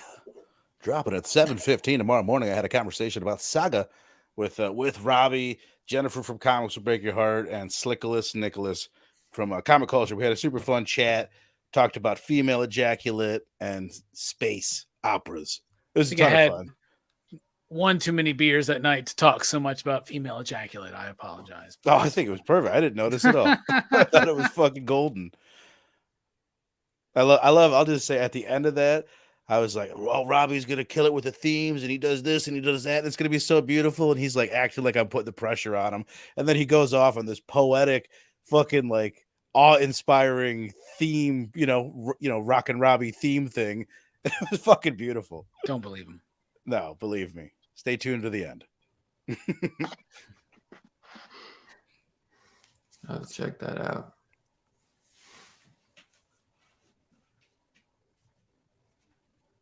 Fuck you guys. You had a funny little lip thing you were holding. He's trying to get us, man. We're the fucking. I'm the creator of the bit. Come on. Steph, you got anything going on you want to talk about? Tomorrow, 6:30 p.m. Blame Fable Tonight with myself, the illustrious Big Herm and Fable. 6:30. You moving it back a half hour? Was it 5:30? No, it's 6 o'clock. My days are, forgive me, guys. 6 o'clock, 6 p.m. Eastern. Schedule's been a little off this week. But official leading into Rock and Robbie on Sundays. So it's going to be Hashtag bring back the Hellboy song. Hashtag bring back the Hellboy song. But we're reviewing Pan's Labyrinth tomorrow. So should be a fun one. Great with flick. Slim Comics. Hell yeah. Hell yeah. Robbie, what you got popping, brother? Tomorrow night, 7 p.m. Central Time, Rock and Robbie Live, the official after show of Blame Fable Tonight. And then Monday night, join us over at PCP Movie Night, 8 p.m. Central Time, The Beastmaster. Yeah. Brooks' first time viewing. My who knows how many times viewing. Mike's going to be there, Dylan's going to be there, and Jelani's going to be there. It's going to be a fun, beastie time. If you're into oiled up, bronzed men. And I am. And ferrets. It's Masters of the Universe. By the way, today, show and tell. How about just tell? There was this show from the 80s that was this like Christian pastor telling everybody about the evils of Masters of the Universe and Rainbow Bright and Dungeons and Dragons. And that got brought back to my attention today. So I rewatched that video. It's on YouTube. It's called Turmoil in the Toy Box. It's ridiculous. It's like one of the best things I've seen in months. It's just so ridiculous. Check it out. Hell yeah. Turmoil in the Toy Box. Hell yeah. I'm on it. Yeah, so next week we'll be reviewing 2017's The Void. Yes, sir. I think Robbie said that was on Tubi for free. Crackle. It says it was on Crackle. So you got some ads there, but you can watch it for free on Crackle. Yeah. Download Crackle. I never downloaded that one.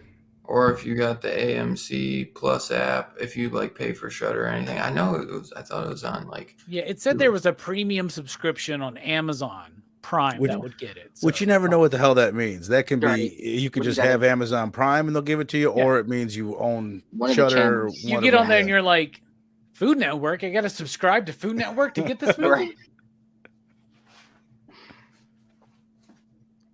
Too many streaming services included with your AMC Plus. Crazy, dude.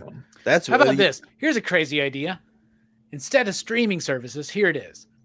You can buy it though for $7.99 on Amazon or rent it for $2.99. So okay, nice. What if everything was available to rent digitally, like Super Mario Brothers? What if you could just go online? I've never found anything other than Super Mario Brothers that you can't rent. You cannot tell me. There's plenty of things you can't rent. Really? But here's what you're telling me: that the 90s, 80s video store was better than the fucking internet in 2022. Yeah. Well, that's why certain things, me and Robbie are such avid collectors on owning physical, because if you don't get it on physical, you might not ever see it on digital. Like for some, like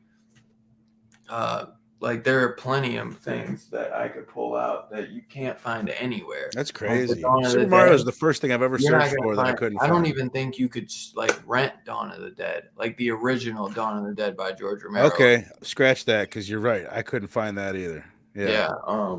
It's happened to us before on PCP Movie Night with movies like Near Dark, or Iron Dead Eagle. Alive. Dead Alive. Peter Jackson's Dead Alive. Dead Alive. Can't find that right now. Crazy. Unless you got the DVD or Blu-ray. Yep. And the Blu-ray is too fucking expensive, so you're better off trying to find the DVD for like $20. Slumber Party Massacre 2 or 3. Yeah. Right now. Yep. Well, 2 usually though you can find on streaming, but not even anymore, I don't think. Yeah, 2 and 3 are gone right now. Yeah, 3 is definitely gone. For a while you could find 2, but not anymore. So yeah. There's definitely a handful of them suckers, man, and it sucks. That's why I like Camp 2 and 3. That's why like Scream Factory is such a great company, because a lot of these movies like never would get Blu-ray releases. Like a lot of them never, like Scream Factory would give them a Blu-ray and they never got past like a VHS release. Yep. There are some that never got past DVD, but a lot of them never got even past the VHS. So there's a lot still, man. Yeah, no shit. Still a shit ton, man. It's crazy. Sleepaway Camp 2 recently was on Amazon if you had Prime. A couple months ago I watched 1 and 2. I had to buy 1, I think. 1's a super cheap Blu-ray to buy. It's like $12 usually. Is it? Yeah, but they don't. Wild. 2 and 3 were super limited, and those ones have gone up. It's like where I've seen 2 with the slip sold for $200. Wow. So like, yeah, it's and the Slumber Party Massacre 2 and 3 double feature set got up to $500. Now it's back down to about $200. Oh, y'all! When you said Slumber Party, I was thinking Sleepaway Camp when you said Slumber Party. I was doing both. Like both of them are rare right now to watch. Yeah. Right. Yeah. Anyway. Hells yes. Good show, I think, everybody. I think it was a phenomenal show. Yeah, so definitely, you guys, check out The Void next week. We'll be doing a review. The only I can give you, John Carpenter's The Thing meets frickin' Clive Barker's Hellraiser. That's what I get when I watch 2017's The Void, and I really think you guys will have a lot of fun with this. Practical effects. It is a fucking wild ride, man. Yeah. It was definitely something to be amazed of, especially for a 2017 movie. Thanks everyone for hanging out. Jerem, fucking Brother Joe, my man Fable. Definitely check out the show tomorrow 6 p.m. Blame Fable tonight on Instagram. Hashtag Fire Mike McCarthy. Gary North, my bro Ev. Let's see who else. Connie Worley. Lord Moon. Justin Birch was up in here. I know my man Travis was in here. TM. You had a letterer up in here, man. Look at you. What did you say? You had a letterer up in here, a creative. Oh, dude, that's my boy Justin. I know. Slow Flow Jim. Right? I know, dude. It's been a while since Slow Flow joined us, man. Well, Birch also did Road of Bones, right? And Sea of Sorrows. Yeah. Oh, Sea of Sorrows. Biggie was up in here. And Ariaga was up in here too. And I think that's Dylan's horse show. It's different. I like that. We're rebranding. What rebranding of what? The horse show. Oh. Look down there at the bottom. Yeah, no, I see it. He misspelled your name. He tried to correct it. Then he went to horse show. I love it. Brojo. Yeah, so make sure you guys check out The Void. So you're ready for do your homework, man. I think you'll have a lot of fun with that movie. And definitely check out Beastmaster, because Monday night is going to be a fun one on Pop Culture Philosophers. And yeah, man. So we'll catch you guys next week. Thanks for joining us. Pop, pop, boom.